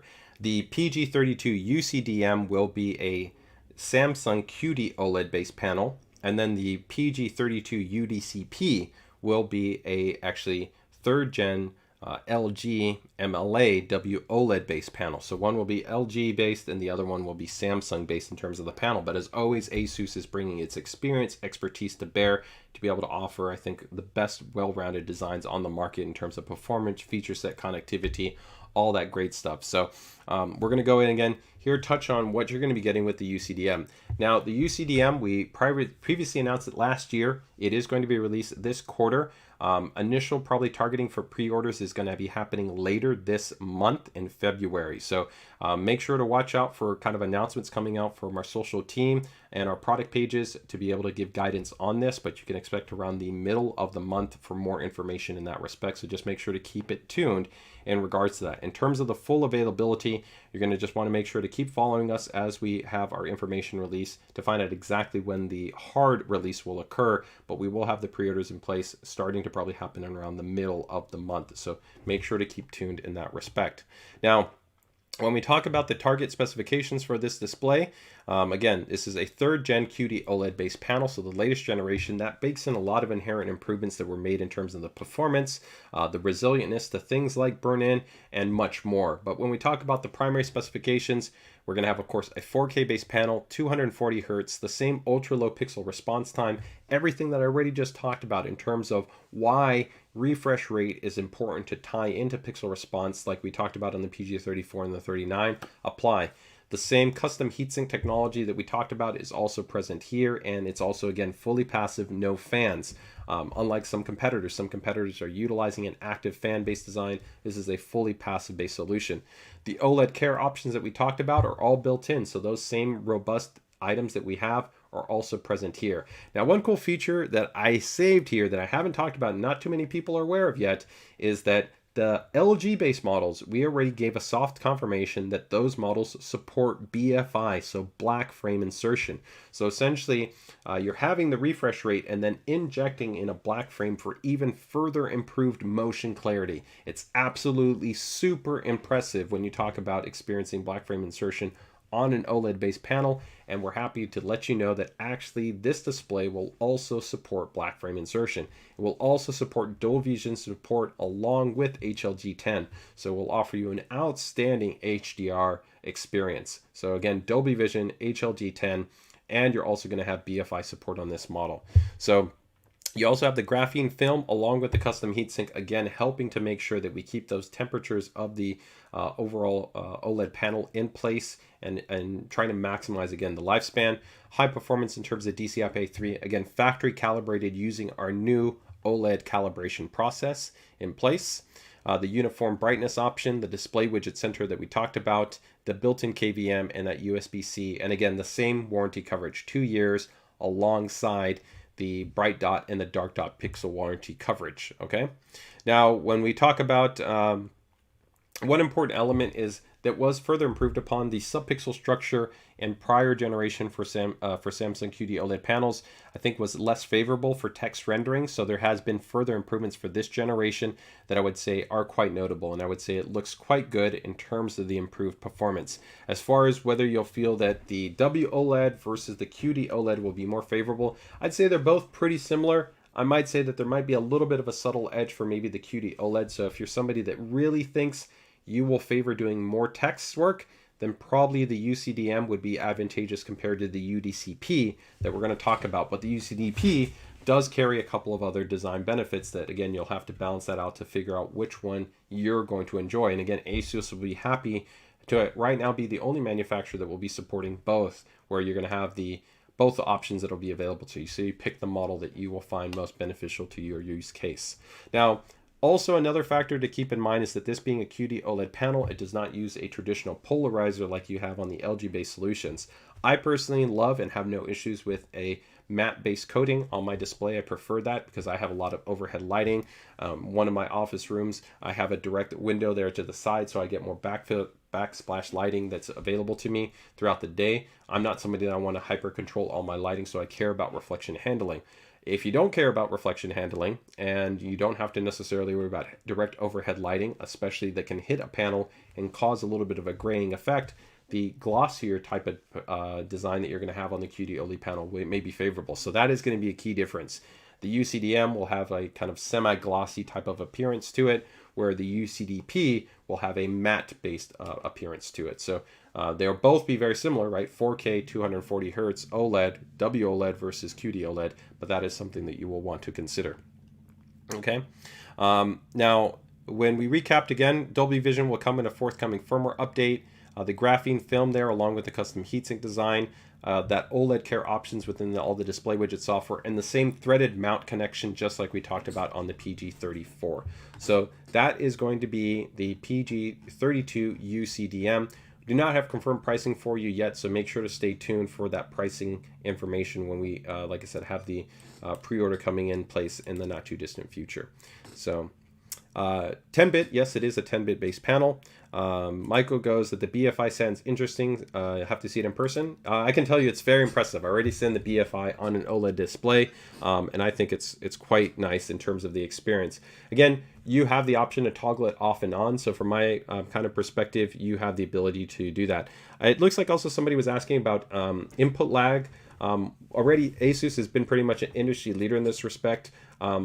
Monitors are quite different than TVs are, but even within monitors, some companies pay attention to display lag or input lag, and we actually have a feature that we coined Game Fast. So Game Fast means that we focus on ensuring ultra low latency for the actual inputs. So you have very, very good performance in that respect, because of course, if you have something like ultra low response, you have high refresh rate, you want to be able to ensure the best performance across the display chain, right? And so that is something that we definitely focus on. So do you think you'll miss the brightness from the UQX? So if you're referring to the UQX of the PG32UCX, which is a mini LED display, that display will get significantly still brighter than this. It's brighter both in SDR, and it's brighter and in HDR. The contrast will of course be superior here. I think you will have a pretty good experience, and overall I would probably say it would be more favorable, because you won't potentially have some of the blooming characteristics or haloing that you can get with the UQX. But for some game content, if you don't necessarily get those haloing or blooming effects, because it does depend on the games you play. If you're playing games that are predominantly brighter, don't have as much kind of dark fields or like stars or things like that, you might not notice it, and you could definitely say that you might feel a noticeable difference dropping down. Because in reality, if we talk about the peak brightness performance, right, that monitor in a real scenario can easily be putting in, 12, 14, 1500, almost 1600 nits of performance, which is outstanding. And in some games, it's absolutely stunning, that dynamic range that you can have there from the HDR experience, right? So when you say, do you think you'll miss it? I think it depends on the game and how much you've accustomed to be playing in HDR. If you don't play as much in HDR, then you won't notice it. And I definitely think that the motion clarity improvement alongside the superior contrast, right, is going to be favorable. So I think overall the experience is better here than in the UQX. But the UQX also still has amazing color gamut performance. It's also extremely high in terms of DCI-P3. The text clarity is even going to be better than this. So for me, it's a tough call to say that it's unequivocally, not a good alternative. It's a reason why we still offer that monitor. It's bulletproof in terms of the reliability when it comes to its overall long-term reliability. You don't have to worry about any text burn-in or any type of burn-in issues. You have outstanding color performance. You have great SDR. You have outstanding HDR brightness performance. So it's a very, very good display. But I'd say motion clarity is better, contrast is better, and overall, of course, the responsiveness of the display is also going to be better too, right? So that's my feedback on there. Let me just see right here. I don't know. Somebody was asking something about voltage. I'm not sure what you mean. Somebody's asking about that. I don't want to go off topic because we got a lot of things to cover about, but you have to, when you talk about voltage, it's important to understand that you're talking about a VF curve. A lot of people poorly understand a VF curve and an adaptive voltage policy. So inherently just saying that you have something set to like 1.5 isn't necessarily actually bad. Some people can think it is, but if you actually measure the aggregated average voltage over time, you'll actually probably find that if you're using an adaptive VIV, that the real voltage over a period of like 30 days is probably close to like 1.265 or 1.275 or something in that range. Because the only time that you ever hit that higher peak voltage is in microseconds of burst scenarios. So this is very different than you saying you set a static voltage. So if you're an old school overclocker that is using an antiquated methodology of understanding how to best performance tune your system, yes, 1.5 would not be sensible, 1.55 would not be sensible. But if you're talking about using an offset, or especially an adaptive offset, actually there's no issues with it. It's actually a good way because you're maximizing per core performance tuning. Now, if you want to talk about degradation, the reality is that anytime you overclock, you're running a product out as the spec of that part. So you are going to add an element of degradation. But if you talk about what's sensible, it's actually, I would probably say, more sensible to run an adaptive offset that has a little bit, maybe even of a higher peak voltage than even using a static manual voltage that is quote unquote lower. So 1.275 versus like a 1.5. On paper, you think one sounds better, but the reality is that the adaptive voltage would drop down consistently and more variably, right? So it goes down to 800 megahertz, it goes down to sub 1 millivolt, while your 1.275 that's fixed is never going to drop down. So you're actually conditioning the CPU with a much more consistent voltage over time. So there's a lot more to talk about. We've actually talked about this in depth in prior live streams, including our overclocking live stream, and I'd suggest you check that out if that's something that you think you're interested in. Okay. So let's just go with one last question right here. I'll be buying 3 32-inch OLEDs. My 32UQX and 27UQ flanks need retirement. Sounds good. Well, overall, I think some pretty good feedback that's there. So overall, that is going to be the PG32UCDM. I don't know if I'm finished missing any feedback right there. So let me know if anybody had any other questions on the UCDM, but I think I covered probably most of it, right? Somebody says, I'm waiting on a mini LED micro LED at various sizes resolutions. Until that, I'm sticking to my Swift PG35VQ. We actually are going to be talking about a brand new update that we did do with mini LED. So we actually are announcing our new flagship mini LED ProArt based monitor. Now you could use this as a gaming display, but it's not. But for setting a brand new benchmark for mini LED, it is absolutely next level. It is going to be 2,300 zones on this guy with a display HDR certification of 1,400, with actually the peak performance being over that. And it has a higher number of IC controllers, so it's even going to offer a lower level of one flickering at lower brightness levels, which has sometimes been an issue with the past, also with reduced haloing and reduced blooming. So if you're a fan of mini LED, this is a very, very exciting monitor. And the question will be, will we maybe use that and then implement that with an updated version of something like the PG32UQX? Not to say that we have any confirmation there, but that could be a possibility over time. So just something to keep in mind. All right, so that is the PG32UCDM. And let me go ahead and just finish giving you guys the last updates there for the PG32UDCP.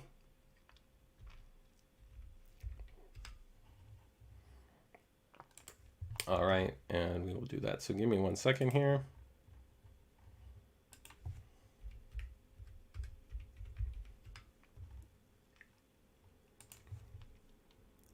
Okay, and the 32UCDP, which we talked about, guys, is essentially going to be the LG based version, which the big difference on that side is going to be that's going to be 4K 240 hertz, but it will support a higher peak brightness. Right now, tentatively, we're targeting a peak of 1,300 nits versus the peak HDR right now, tentatively for the UCDM, right, is at 1,000.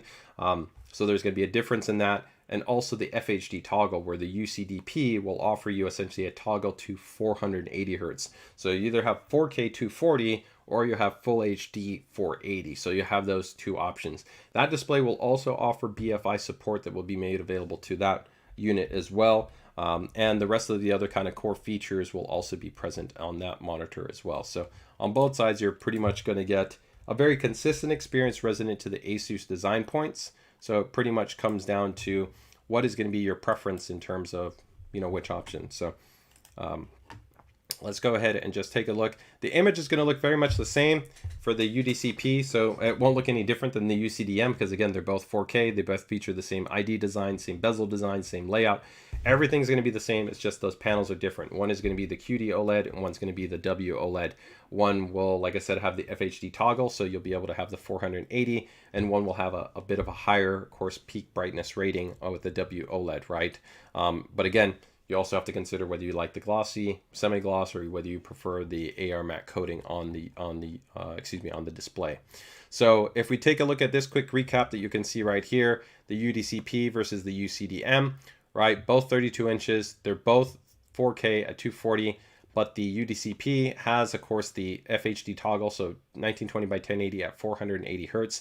Now, there are going to be different modes, and we didn't even talk about this like on the PG34 and the PG39, but you do have different modes. So there's like an esports mode, there's a different aspect ratio support, so there's like a pixel by pixel and film modes. So if you essentially want to make adjustments to how actually things are rendered on the screen, you can go in there, you can make adjustments for that.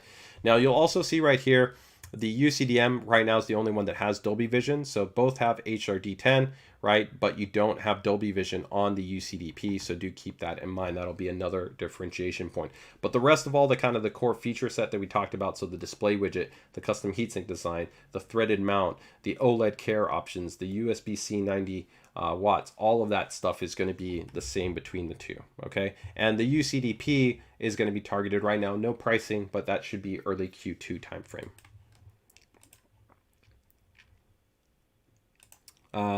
Mark goes, when does the UCDM? So I just finished talking about the UCDM. As I noted, we'll probably have the pre-order information coming out around the middle of this month with probably actually channel availability. It will be dependent on e-tailored logistic rollout. So stay tuned for probably a little bit more information as we get closer to the end of this month for probably the broader rollout release. I would say that you should expect to see pretty large channel availability as we get towards the end of the Q1 timeframe within that. But again, we'll have a bit more information in a couple of weeks. So just make sure to keep it tuned to our PCDIY group. Here are weekly streams, or of course our social channels for the availability information on that side, right?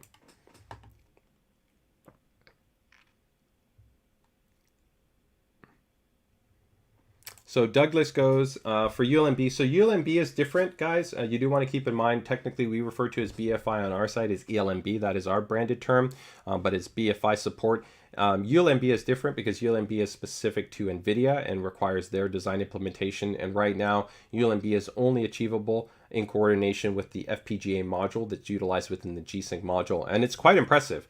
Of course, ULMB2, which is right now our ROG SWIFT 540 Hz and our ROG SWIFT 1440p, 360 Hz is absolutely the gold standard for motion clarity, and it's an amazing feature. I'd love to be able to see that right now there. But one limitation you do have of the current G-Sync module, a lot of people really like the fact that these monitors have HDMI 2.1. Keep in mind that right now the current G-Sync module doesn't support HDMI 2.1, right? So that is something to be mindful of. So there is a difference between ELMB and ULMB. So when you're talking about ULMB, that is specific to NVIDIA and specific to the G-Sync module, whereas BFI and ELMB, we can implement that in based on scalar support and other things that we have to do on the firmware tuning side and panel support and some other factors. So more details will be released as well for BFI, but you are correct. Generally, you're going to be having the target in terms of the refresh rate when you introduce BFI. So if you traditionally have 240 Hertz, then that would mean that BFI would be operating at 120 Hertz.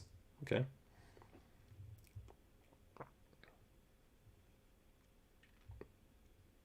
Lex Luthor goes, I want brightness no matter what. Brighter the better. Seeing 1600 in Hertz is another world. I agree. It's absolutely stunning. I've seen the UQX. It's part of the reason why I'm so excited about the PA32UCXR, which of course is an absolutely stunning display, but it really comes down to what's the preference of what you're looking for, right?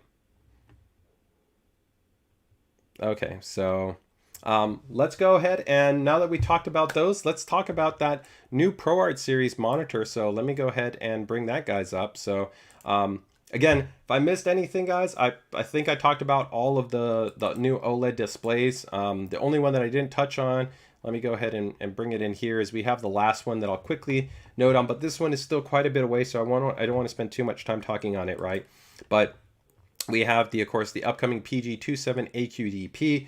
This is not going to be replacing. We'll still continue to offer the current ROG SWIFT 1440p 240 hertz HDR 1000 based nit OLED monitor, which has been outstanding and it's been proven to be really the best 27-inch OLED on the market. But this will be essentially a higher end version. So you're going to have this essentially being targeting that same kind of target, 26.5, 27 inches, 1440p, but this will be a 480 hertz monitor. So if you care about that amazing experience, 480 hertz, this monitor will also be decent compatible. It will also support BFI, which again, at 480 hertz, that means you could be looking at BFI at 240 hertz. Oh man, you just start to think about the amazingness, and when it comes to the motion and clarity experience, this will be an exciting display. And again, you go all the really great stuff that we're doing. Again, the custom heatsink technology, the threaded mount, the USB-C with the 90 watts, the OLED Care, all those great options. But this one, still quite a bit of ways. We're going to be looking at Q2 plus time frame, so just watch out for that.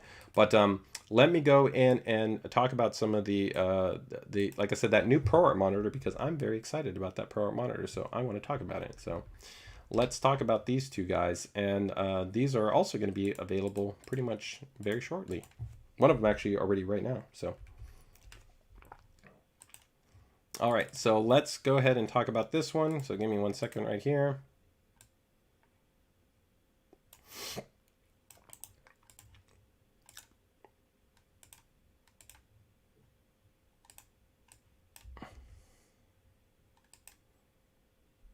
All right, so this first monitor that we want to talk about here is, well, not the first monitor, but the first ProArt monitor that we're going to talk about is going to be the PA32UCXR. So this is a very exciting monitor. Again, this is maybe going to set the new foundation for what the best-in-class mini LED experience is on the market right now. Previously, ASUS was really, again, the leader. We offered the best kind of professional mini LED display on the market and the best gaming mini LED display on the market with the PG32UQX, right? UQ. So here, right now, we're going to have the PG32UCXR. And really what you see right here is just some super impressive specs. So 32 inches, 4K, and then you can see right there, 2,304 zones on this guy. That is a massive increase compared to the prior 32-inch 4K based monitor, which was going to be a significantly lower number of zones, right? Now, the big factor here isn't just the number of zones, is that we also increased the IC controllers. So when you have so many zones, these IC controllers, their job is essentially to help these zones be able to essentially ramp up and ramp down. They're essentially controlling the full array local dimming process. The more controllers that you have in place, essentially the more responsive the full array, the full array performance can be. So this can directly translate into one, reduction of flicker. Two, it can also directly translate into a reduction in haloing and a reduction in blooming. So you also can see overall better highlight detailing and better dynamic range performance, which of course is one of the key reasons why you would get such a high zone count based display, because you're interested in that ultra high level of HDR performance. Now, this is going to be a professional series display. It's not a gaming series display, but you know, for me, for 10 years, I had a 1440p high DCPI, high sRGB coverage display, and it was, it wasn't even. It was 5 milliseconds rated, and actually in real world it was even higher than that. It was a 60 hertz, and I loved gaming on that. So it's not like you can't, but of course, if you're spoiled at having, ultra high refresh rate and ultra low response, then you are going to be compromising that. But maybe you're somebody that enjoys more dynamic open world gameplay experience.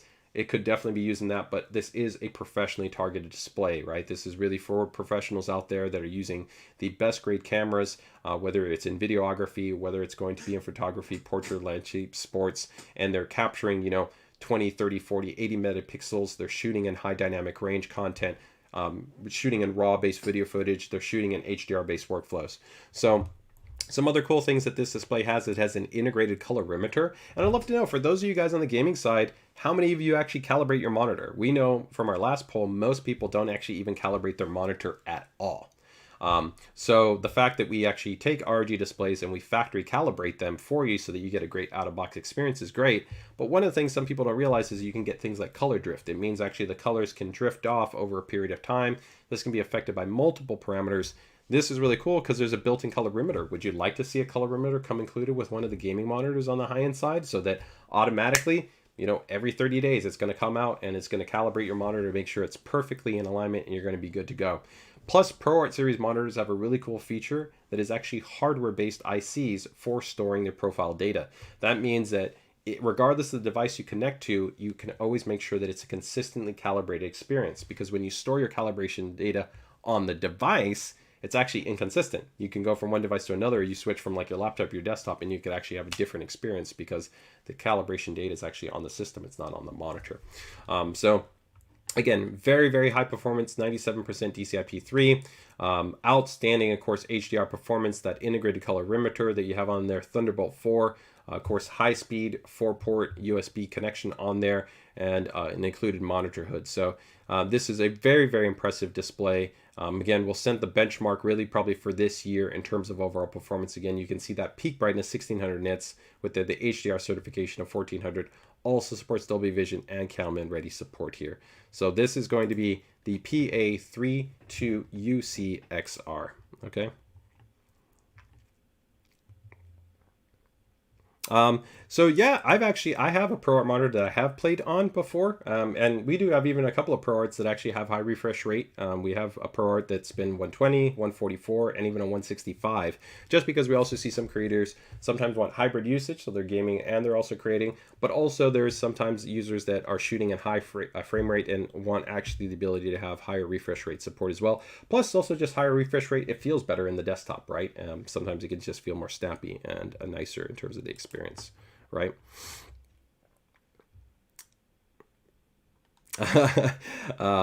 So Lex goes, man, I would do anything to have those ProArt specs in a gaming panel, right? Yes. So Liquid House, I expect him. He's a pro, right? He's saying that he has an i1 display, so he actually does calibrate his monitors. So that's pretty cool. No, Lex, this is not a 120. We do have a high performance ProArt display that actually does support very, very high impressive HDR performance that does have 120 hertz, but no, in that respect, still the prior ROG Swift would still be better than that display in that regard. Okay. All right. So that is going to be the PA32UCXR. One other thing that I did want to touch on that is sometimes overlooked, but it is a really cool feature that our ProArt series displays have is, let me see if I can find it right over here. It's going to be, is right here what you see is daisy chain support. So not all monitors support this, but it's pretty cool. When you see this image, when you see them connected side by side, traditionally for most monitors, if you run like a multi-monitor configuration, it means that you've got to connect one monitor to a graphics card, right? And your graphics card is going to have multiple display outs. With MST or daisy chaining support, the cool thing is you actually can connect one cable to the next monitor and to the next monitor. So that actually means from a kind of just an ergonomics and kind of layout consideration, cable management, it's just a nicer experience that you can connect one display to the other display and then have one cable going over to the actual system. First, it's having to run two separate cables to the system itself. Now that is still dependent ultimately on the output capability of your graphics card, but it's still a really cool feature that we offer on many of our professional displays. So something I just wanted to note there in terms of the the PA-UCXR based display, right? So now let's keep it going on another really cool display that I want to show you right here. So let me go and show you this guy. Let me bring this one up.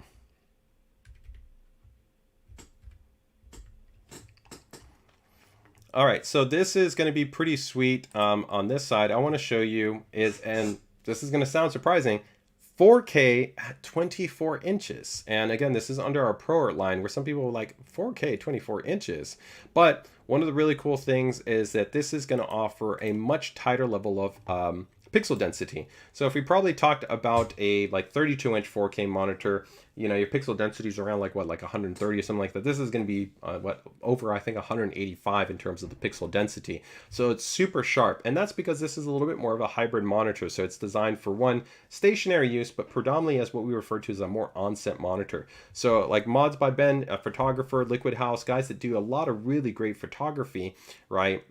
It might be in a situation where you might have your studio set up and you want a high resolution monitor, but it might be more compact and targeted in a specific space. Now, the really cool thing about this display is also going to be its connectivity outside of its kind of compact but high performance. So again, this is 24 inches. It's 4K. It has that built-in colorimeter to consistently allow for that color accuracy to be maintained at the highest level. You can see outstanding color performance, right, where you've got 99% Adobe RGB and then 95% DCI-P3. But then look at here.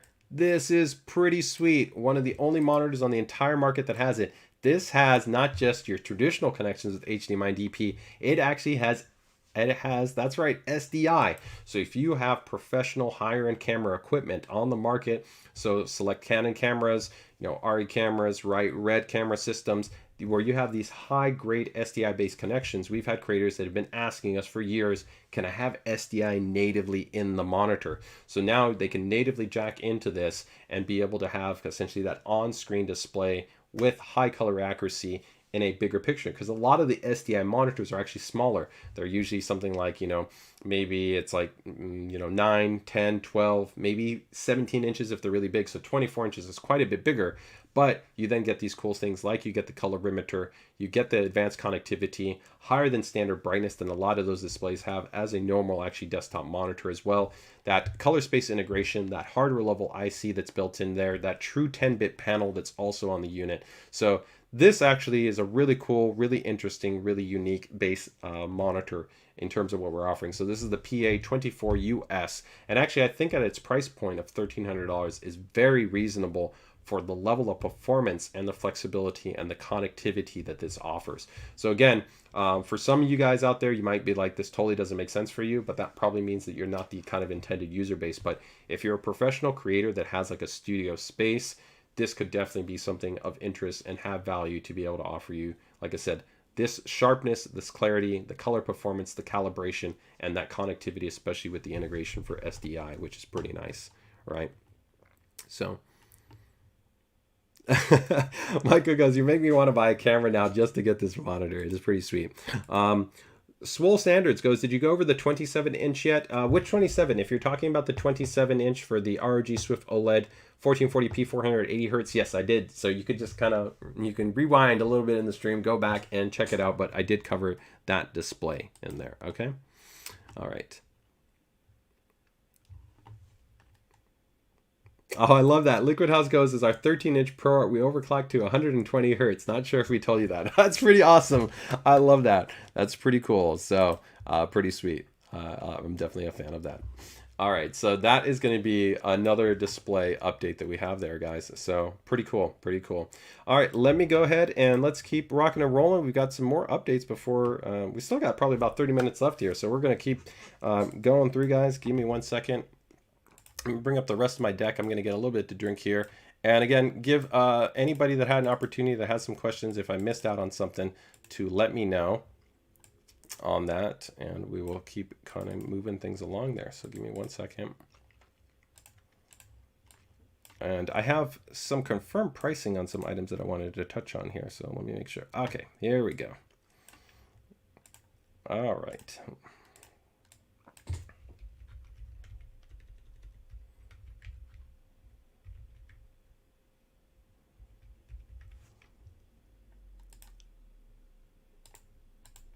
And let me copy in the pricing for this one really quick. So $20 or $9.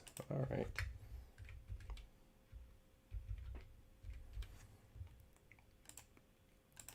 All right. So if you guys remember, we talked about this before.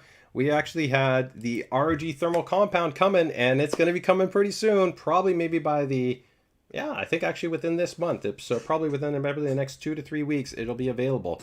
So we are going to be formally launching the ROG Thermal Compound.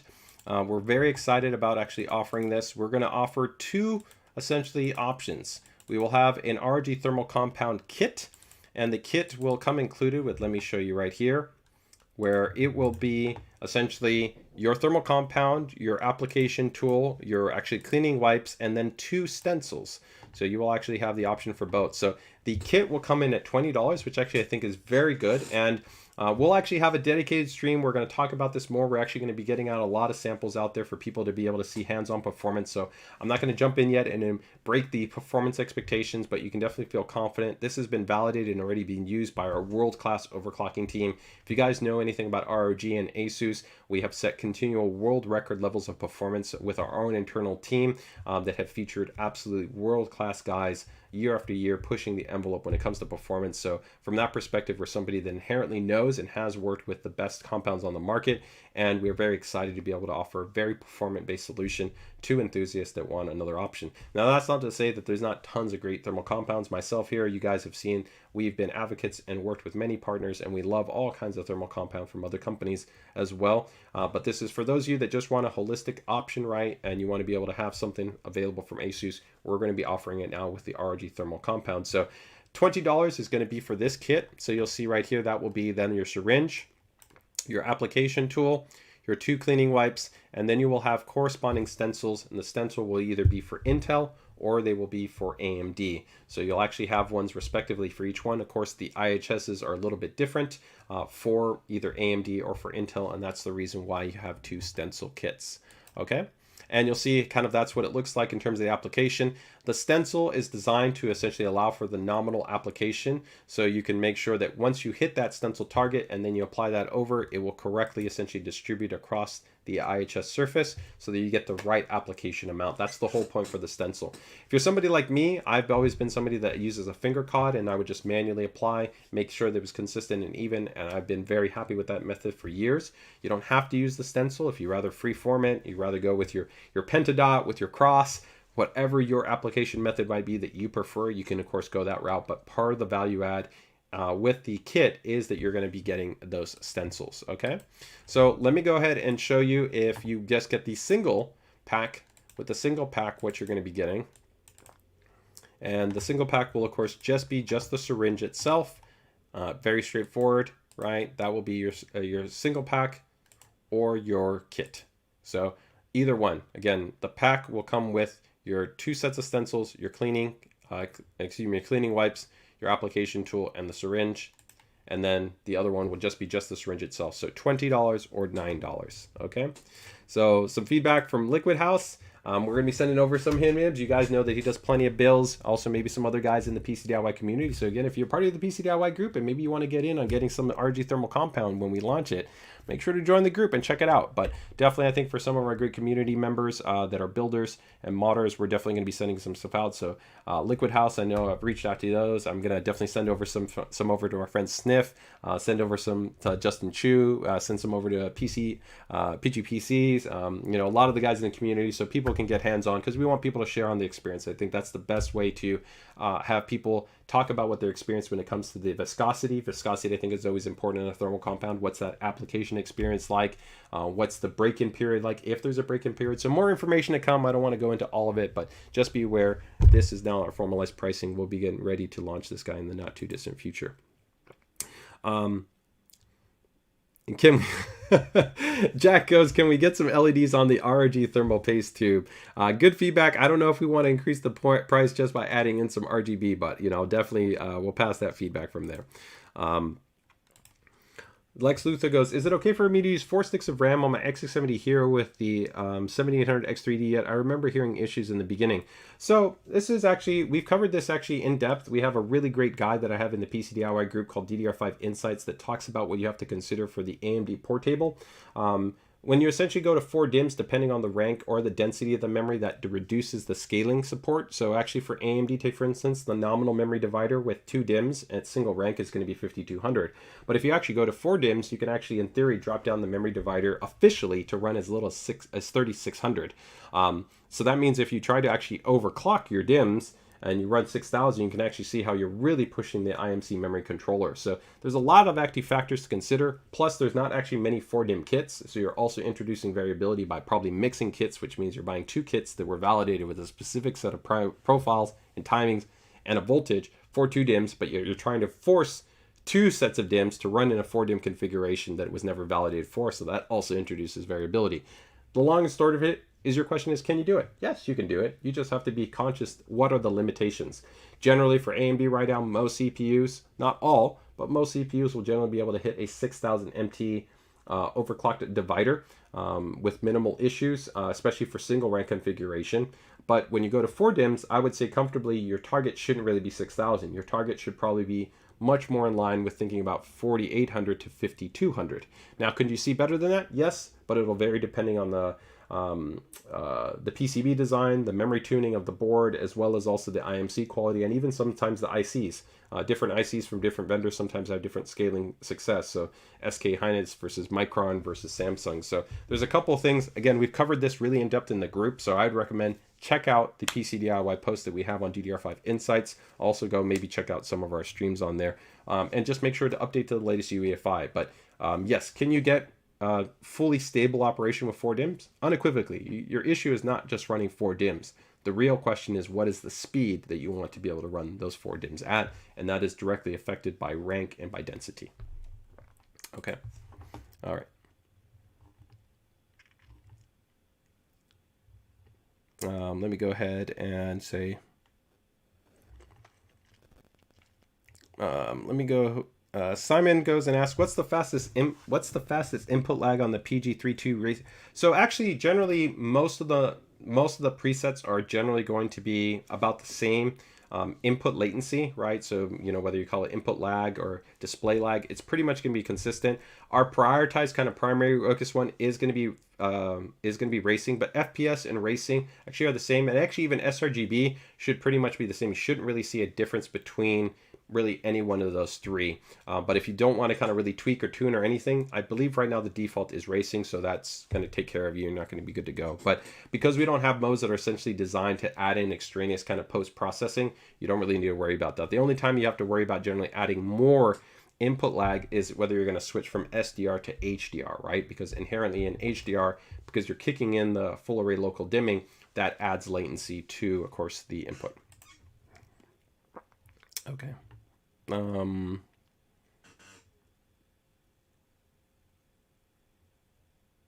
Okay, hopefully I think that cares of that. So, okay, that's going to be the thermal compound. Let me go and let me just see a couple other things right here. So we talked about the ROG SWIFT OLED monitors. We talked about the Falchion RX LP. We talked about, of course, the thermal compound.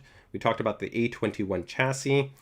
So let's just give a couple of quick other updates on just some items that we have coming out, guys, that I want to show you here. So let me see here.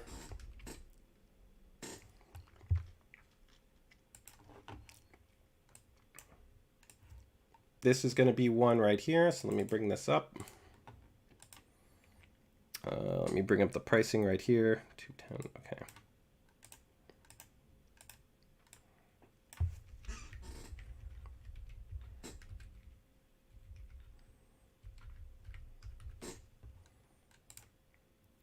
All right, so you guys are already aware that we have our TUF Gaming Gold series of PSUs. We've already had these out. The TUF Gaming Gold series, we have 750 watt, 850 watt, and we have 1000 watt. But I know for some people, they've been waiting for a 1200 watt. Reality, most really users don't need a 1200 watt.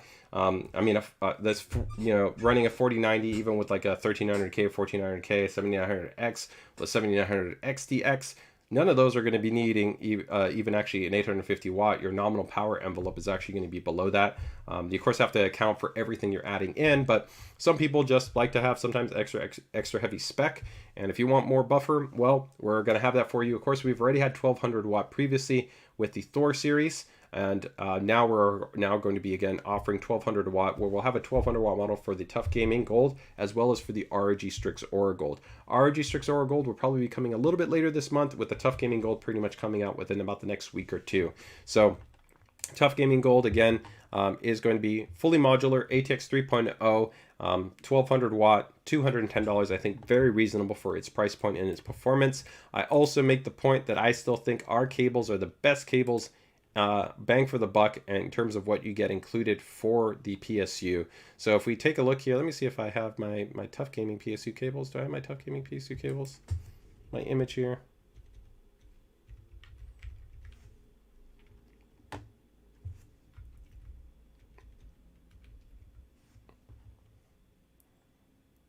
Did I not have my pictures of my cables? I don't have my pictures of my cables here. Okay. thought I had that. Apology, guys. But these cables are essentially a fully etched modular cable. Let me see if I can bring these up really quick.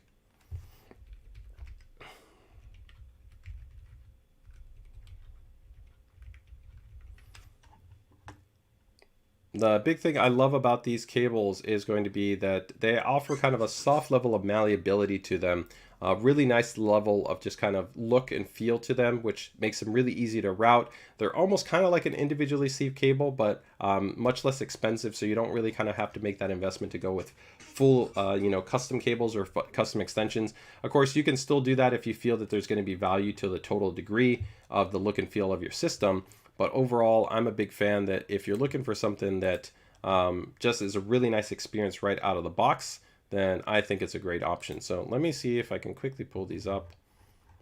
I'm going to see if I can pull them up. Give me 1 second. Let me see if I can bring them up here.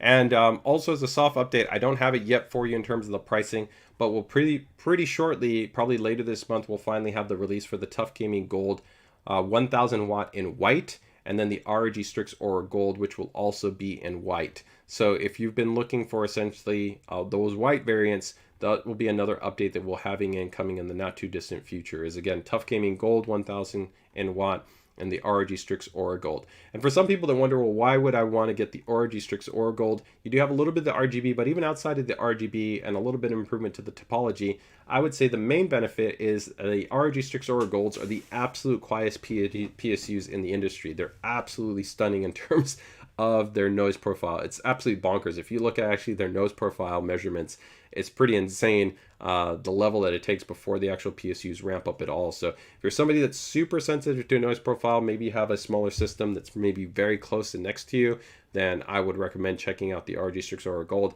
That's not to say that the TUF Gaming power supplies are noisy. Actually, overall, for most people, they're going to probably be not a power supply that they'll even notice in terms of the noise profile. But just making kind of a note for some people that are wondering, like, what might be the difference. So hopefully I can find it here in the next 10 seconds. If I don't find it, I'm just going to go to the next product because we've got still some other things to touch on here. Let's see. Can I find it? Don't think I'm going to be able to pull it up. But I'll give also anybody that's left there from anything that I previously covered, if you had any other questions, let me know on anything that we've already touched on, and I can definitely go ahead and fill that in for you guys. Okay. So looks like I missed it out. I don't have them here, but that's okay. All right. So let me bring up my list here on the remainder of other items that I wanted to touch on. I think the next one's probably going to be our TUF Gaming capture card, our HDMI 2.1. This is getting ready to launch, and so this is an exciting addition. If you're somebody that wanted to be able to capture at higher refresh rate, you also wanted to be able to have VRR support, things like that, pass through, higher resolution, then this is going to be a pretty exciting addition here. So quickly see if we had any questions that came up here.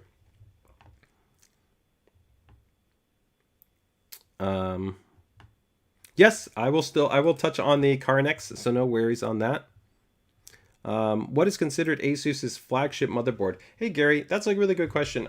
The way that we look at it is we don't traditionally say like one is unequivocally kind of better, but if we went from generally flagship cast, I would say that our Extreme series is generally probably our flagship motherboard. So that would be under AMD or Intel, so the Maximus Extreme or the Crosshair Extreme. ProArt boards are very highly spec'd as well if they're in the higher end side of the segment, because you have things like 10G LAN, you have dual LAN, you're going to have, of course, a Thunderbolt connectivity on a lot of those models. But the Extreme have lots of specialized functions and features.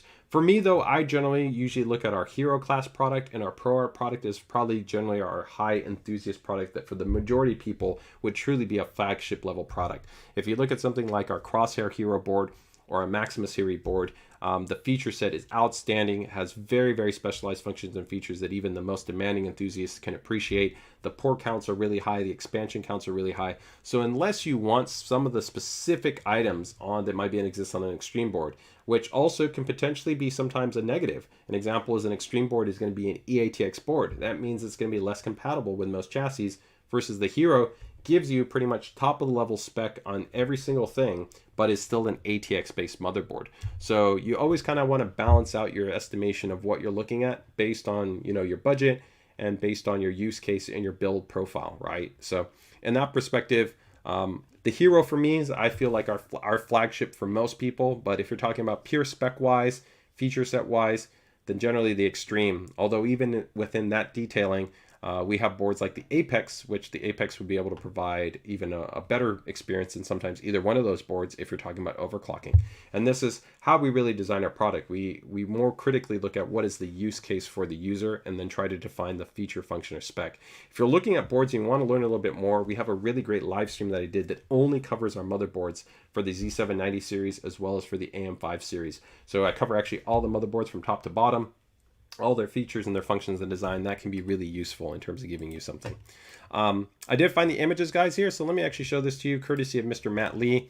And this is going to be these fully etched modular cables. So you can see they pretty much almost look like individually sleeved cables in this respect, but they're soft, they're malleable, they look nice, and they already come included. And again, I think they look better than any of the PSU cables that come traditionally right now with a standard power supply, and even within power supplies within their same segment. So again, credit to Mr. Matt Lee for some great photos right here of the TUF Gaming Gold series. These would be the same cables that would exist on the 850, the 1000, or the 1200 watt model, right?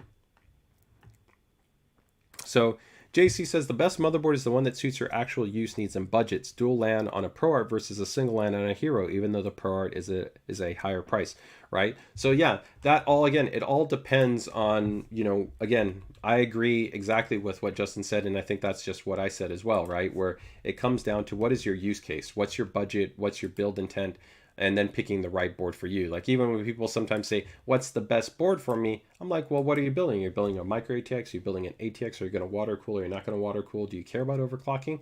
Do you not? Because maybe it might be like, hey, buy a TUF Gaming B760 motherboard, right? There's nothing wrong with that. It just depends on what your use case is going to be, along with those kind of other factors, right? So, so yeah, that hopefully that answers that question. So give me a second here, and we'll go from there.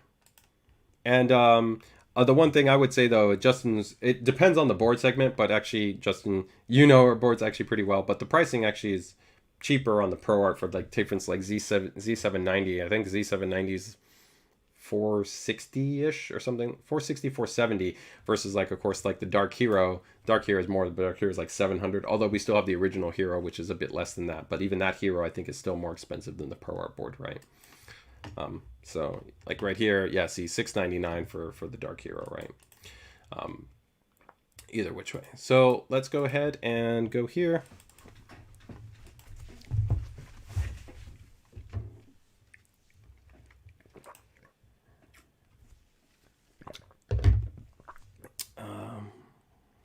Okay, so let's go and check out, guys, the ROG CARNYX. So this guy's actually going to be coming out very shortly, and we're very excited about this. Pre-orders are pretty much opening up for this guy right now. So this is going to be, hopefully, I will have this here shortly to replace my microphone that I have right here. And we'll have the CarNX on the desk, and I think it would make sense, right? So the CarNX is going to be an exciting addition for us. It's finally our first microphone in over 5 years, where we had traditionally the ROG Magnus. So the CarNX is going to be offering a couple of really cool things. One, a larger than standard capsule size. Now, capsule size doesn't inherently mean better in terms of a microphone, but it can help in terms of, I think, improving the overall tonality and soundstage and pickup. So this is a large 25mm condenser capsule. We also bypassed pretty much all of the what we kind of perceived as superfluous kind of patterns. So some microphones can have like super cardioid and cardioid, and then by different types of kind of patterns. In our polling and kind of our feedback, we found that most people that are just using it for general usage, so like talking with their friends, streaming online, doing things like Discord chat, Steam chat, things along those lines, they just use cardioid. And so we said, why make it overly complicated? Why not really focus everything all about maximizing the performance for just cardioid? So there's only a cardioid poly pattern on this unit. That's it. High resolution, the 192. Even if you don't inherently actually record at the 192, this allows us to actually pick up more detailing, more nuanced pickup. So again, regardless of the person's voice, you essentially are just having a higher sampling range. So you're going to be able to have a better experience in that respect. High pass filter, which is nice. It's not commonly always seen on microphones. That's just going to help to mitigate and reduce the likelihood of picking up things like rumble or vibration, especially that you might have if it's more planted on a desk. And that's going to probably be one of the big upgrades that we did. A lot of traditional mics you're going to see, one, they don't have a metal base. They have something kind of like more like what you see on this mic that I'm using, which is just like something like a foot. And then there's like bushings that pick up the mic. Now, the disadvantage that you have in theory with that, and actually it is in theory because some guys have even told me this on stream when sometimes I'm tapping the desk or bouncing, is that this is more decoupled. So one, that weighted base that's metal will help to essentially isolate and reduce some of the vibration from traveling into the capsule. You're also going to have, you see, this kind of elastomer suspension design. So we actually are decoupling the mic from the primary point of contact. So both of those things help you to essentially improve the isolation performance. We actually spent a lot of time to measure this. So we actually kind of look at 3 different points. One is going to be the base contact, which is going to be the base of the stand, then actually the suspension. And then we're also going to be looking at the high pass low filter. So if you kind of combine all of those together, we can really offer a high degree of performance in that respect.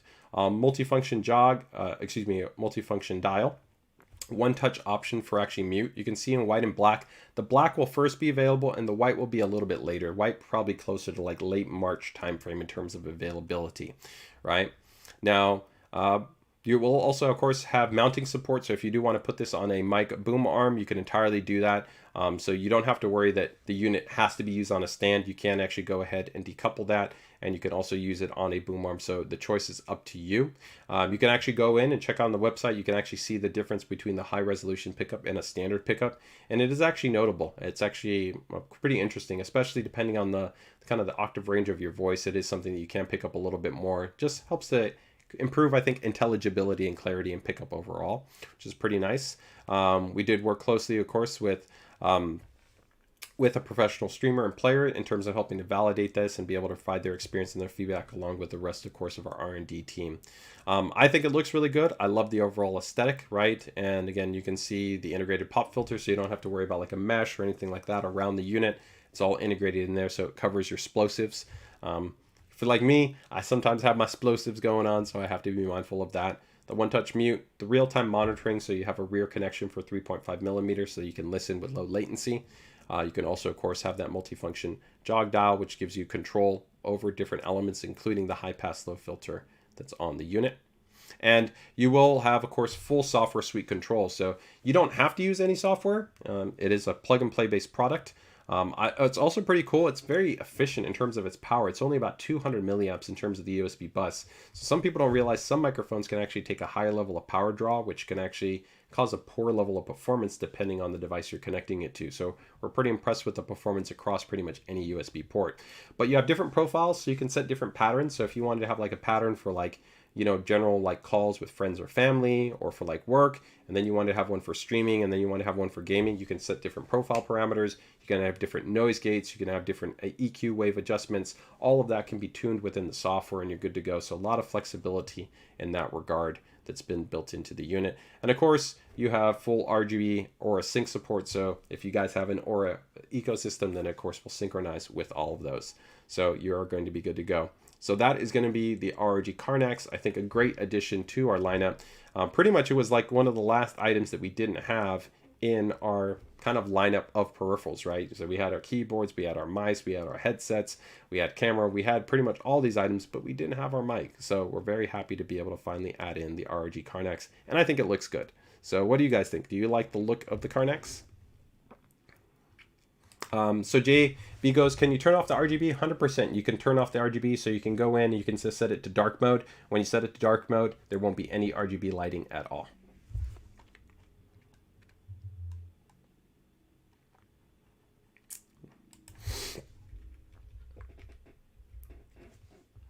Okay, let me go ahead and see. Yeah, JJ needs to start streaming with the new CarNX. I 100% agree, right?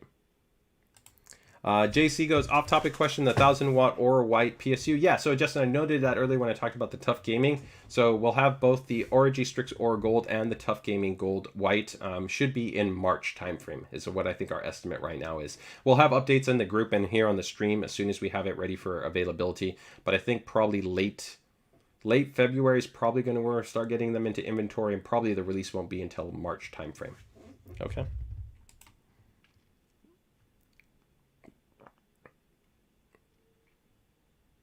Let me just see any other quick questions right there. Oh, awesome. JB goes, I pre-ordered the CarNX and it's coming in next week. Man, very cool, man. Thanks for being Team RG and for Team CarNX. That's pretty sweet. So overall, very cool. So that is one of our last updates. So I think I'm going to round things out with the TUF Gaming Capture Box. This is going to be the TUF Gaming Capture Box HDMI 2.1, guys. So let me bring this guy up here and edit this one into the banner because I've also got the pricing here. Give it right here. Hold on, where do I have it?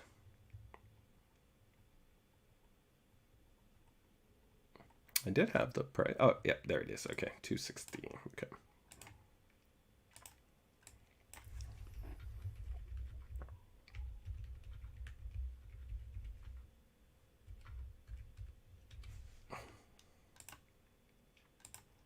Okay, so here you guys go. This is going to be our last update here, the TUF Gaming Capture Box Pro.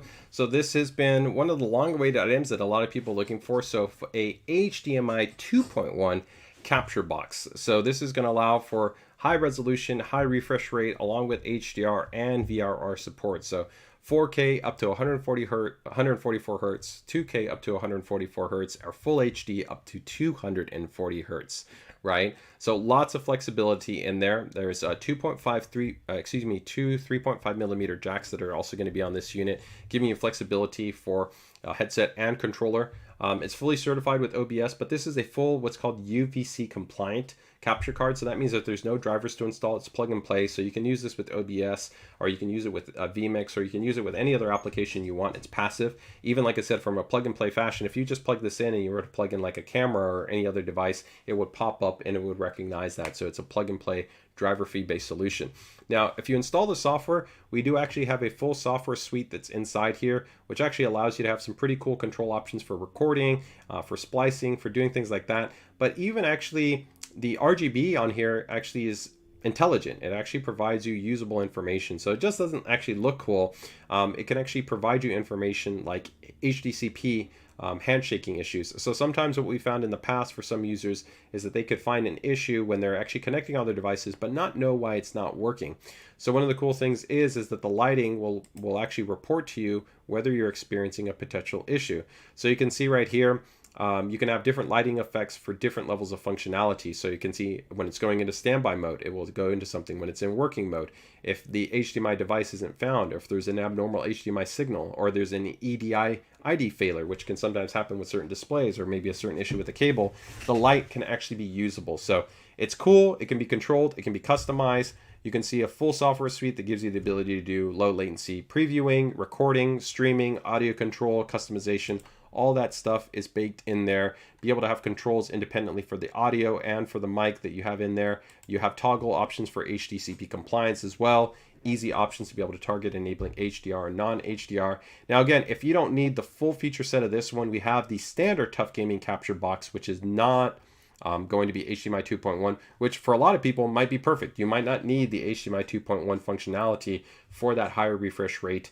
Because that other model actually still can give you HDR support. It still gives you VRR pass-through, still gives you actually high refresh rate. Specifically, this is really for the people that want that 4K up to that 144, right? They're looking for that higher resolution, higher flexibility. So this will be coming in at $259, just launched right now. I think actually day before yesterday, so it's now finally available. So again, if you want to be able to step up, this is a great addition. This is also a full metal housing right here. It's really nicely done. I also like that we didn't put our connectors on the sides. Some vendors put their connectors on the side of the capture box. I love that all the connectors are rear facing. So when you set it up, everything kind of goes back and out, as opposed to kind of being on the side of your desk and they kind of splice out in there and then taking up all this extra space horizontally, which I think is kind of a little bit of an odd design. So I think it's pretty cool in that respect. Okay.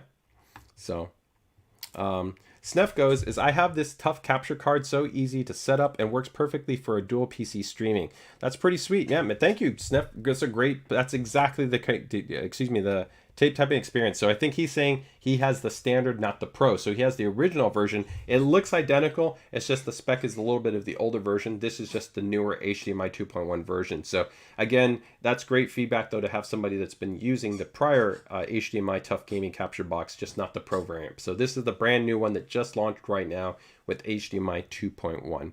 And again, you can stay tuned. We'll be having actually reviews on coming out this that we're working with media to dive into it for some people that are looking for a little bit more information about it. You'll definitely see that information there. Okay, somebody going for the launch for the CarNX, stay tuned. Should be pretty much getting ready to launch next week, and pricing and shipping will look a little bit forward from that. So pretty much availability will start rolling out as we look within about the next 7 to 14 days or so. So in the not too distant future, you'll be seeing it pop up right there. All right, so Douglas goes to confirm again, no glossy WOLED. I'm not going to say this year. We are always looking and evaluating, and we have heard feedback from people that we know that some people are looking for a glossy WOLED solution, so that would be an LG-based option. As of right now, none of the monitors that we've announced have any plans to utilize a glossy-based type of polarizer design or any type of alternatives, but we are evaluating other options. If you do want glossy, then right now the best option for you would be looking at something like one of our QD OLED monitors, like our PG49 or our PG32, which are both feature QD-based panels, and they're going to be glossy-based. That being noted, like I said, always make sure to keep it tuned. We generally try to do this stream weekly. We're a little bit off as we were just transitioning some things internally, but we'll be pretty much coming back consistently as we move forward for 2024 with our weekly stream here on new product releases and updates, as well as also you can join us in our PCDIY group and community, where we have tons of updates that we put on a consistent basis regarding anything that's new in terms of the ASUS product release. Okay. All right, so overall, I think that covers us, guys. So thank you guys so much for joining us today. We covered quite a bit. There's even a couple of things that I didn't, but we'll probably pack those in for next week's stream, as well as also you guys can check out our PCDIY group. We had a new addition to our team, Lee Meisner, who's taken over in terms of the community management, did a really great job at doing a lot of the updates that we had for CES, as well as some other recent product releases. We didn't end up covering essentially the 40 series refresh. Just to kind of quickly highlight for those people that are wondering, on the 40 series side, let me actually just touch on this. I'm going to do this one update here on the GPU side, just because I know I've had some people ask which are going to be the GPUs that will see refreshes from ASUS. So some of them already, of course, have been announced and available, but I just want to help to confirm that for everybody that might have interest. So go ahead and bring this up quickly here.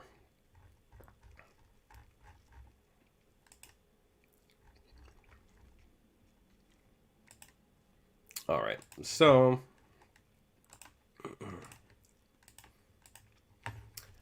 for our graphics card lineup, if we talk about in the 4080 Super side, guys, you're going to see that we're going to have the ROG Strix card, which will be the same. We previously had our ROG Strix 4080. We're going to have an ROG Strix 4080 Super. We'll also have the 4080 Super in white.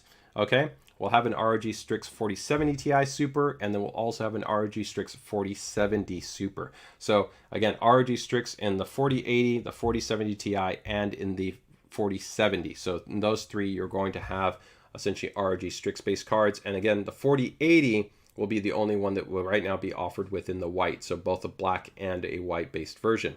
On the TUF Gaming side, we're going to have, as you see, the TUF Gaming will be the 4080 Super.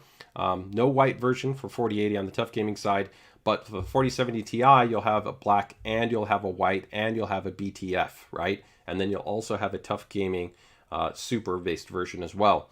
Another update is going to be Noctua. We are going to be re-releasing the Noctua, so we'll have a ASUS Noctua 4080 Super. Okay, so that's going to be another update. So overall, on the 4080 side, there's actually going to be a total of 4 4080s. We're going to have the ROG Strix 4080, we're going to have the ProArt 4080, we'll have the TUF Gaming 4080, and we'll have the Noctua 4080, all super-based versions. So essentially 4 different 4080s, but that's the same as that we previously had, right?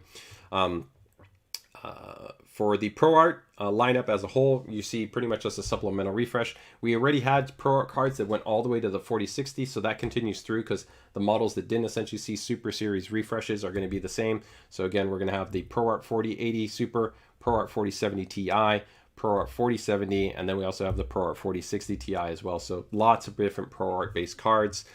Pretty much all maintain the same feature functions and designs. It's just the upgrade to the GPU. The overall designs from the power delivery, from the thermal designs haven't changed. So overall, anything that you're aware of in terms of all the stuff that we've talked about from a thermal design solution standpoint is going to be the same as it was in the prior series.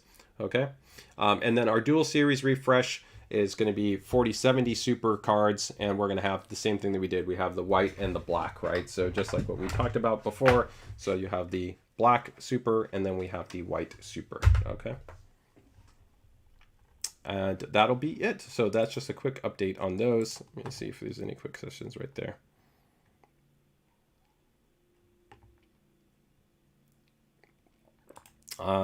Are you releasing? No. So as I noted, are you releasing a TUF Gaming RTX 4080 Super in white? No. If you want white 4080, then you would need to get the ROG Strix. So ROG Strix will have a white 4080, as I noted. Right now, the TUF Gaming, only a white version in the 4070 Ti.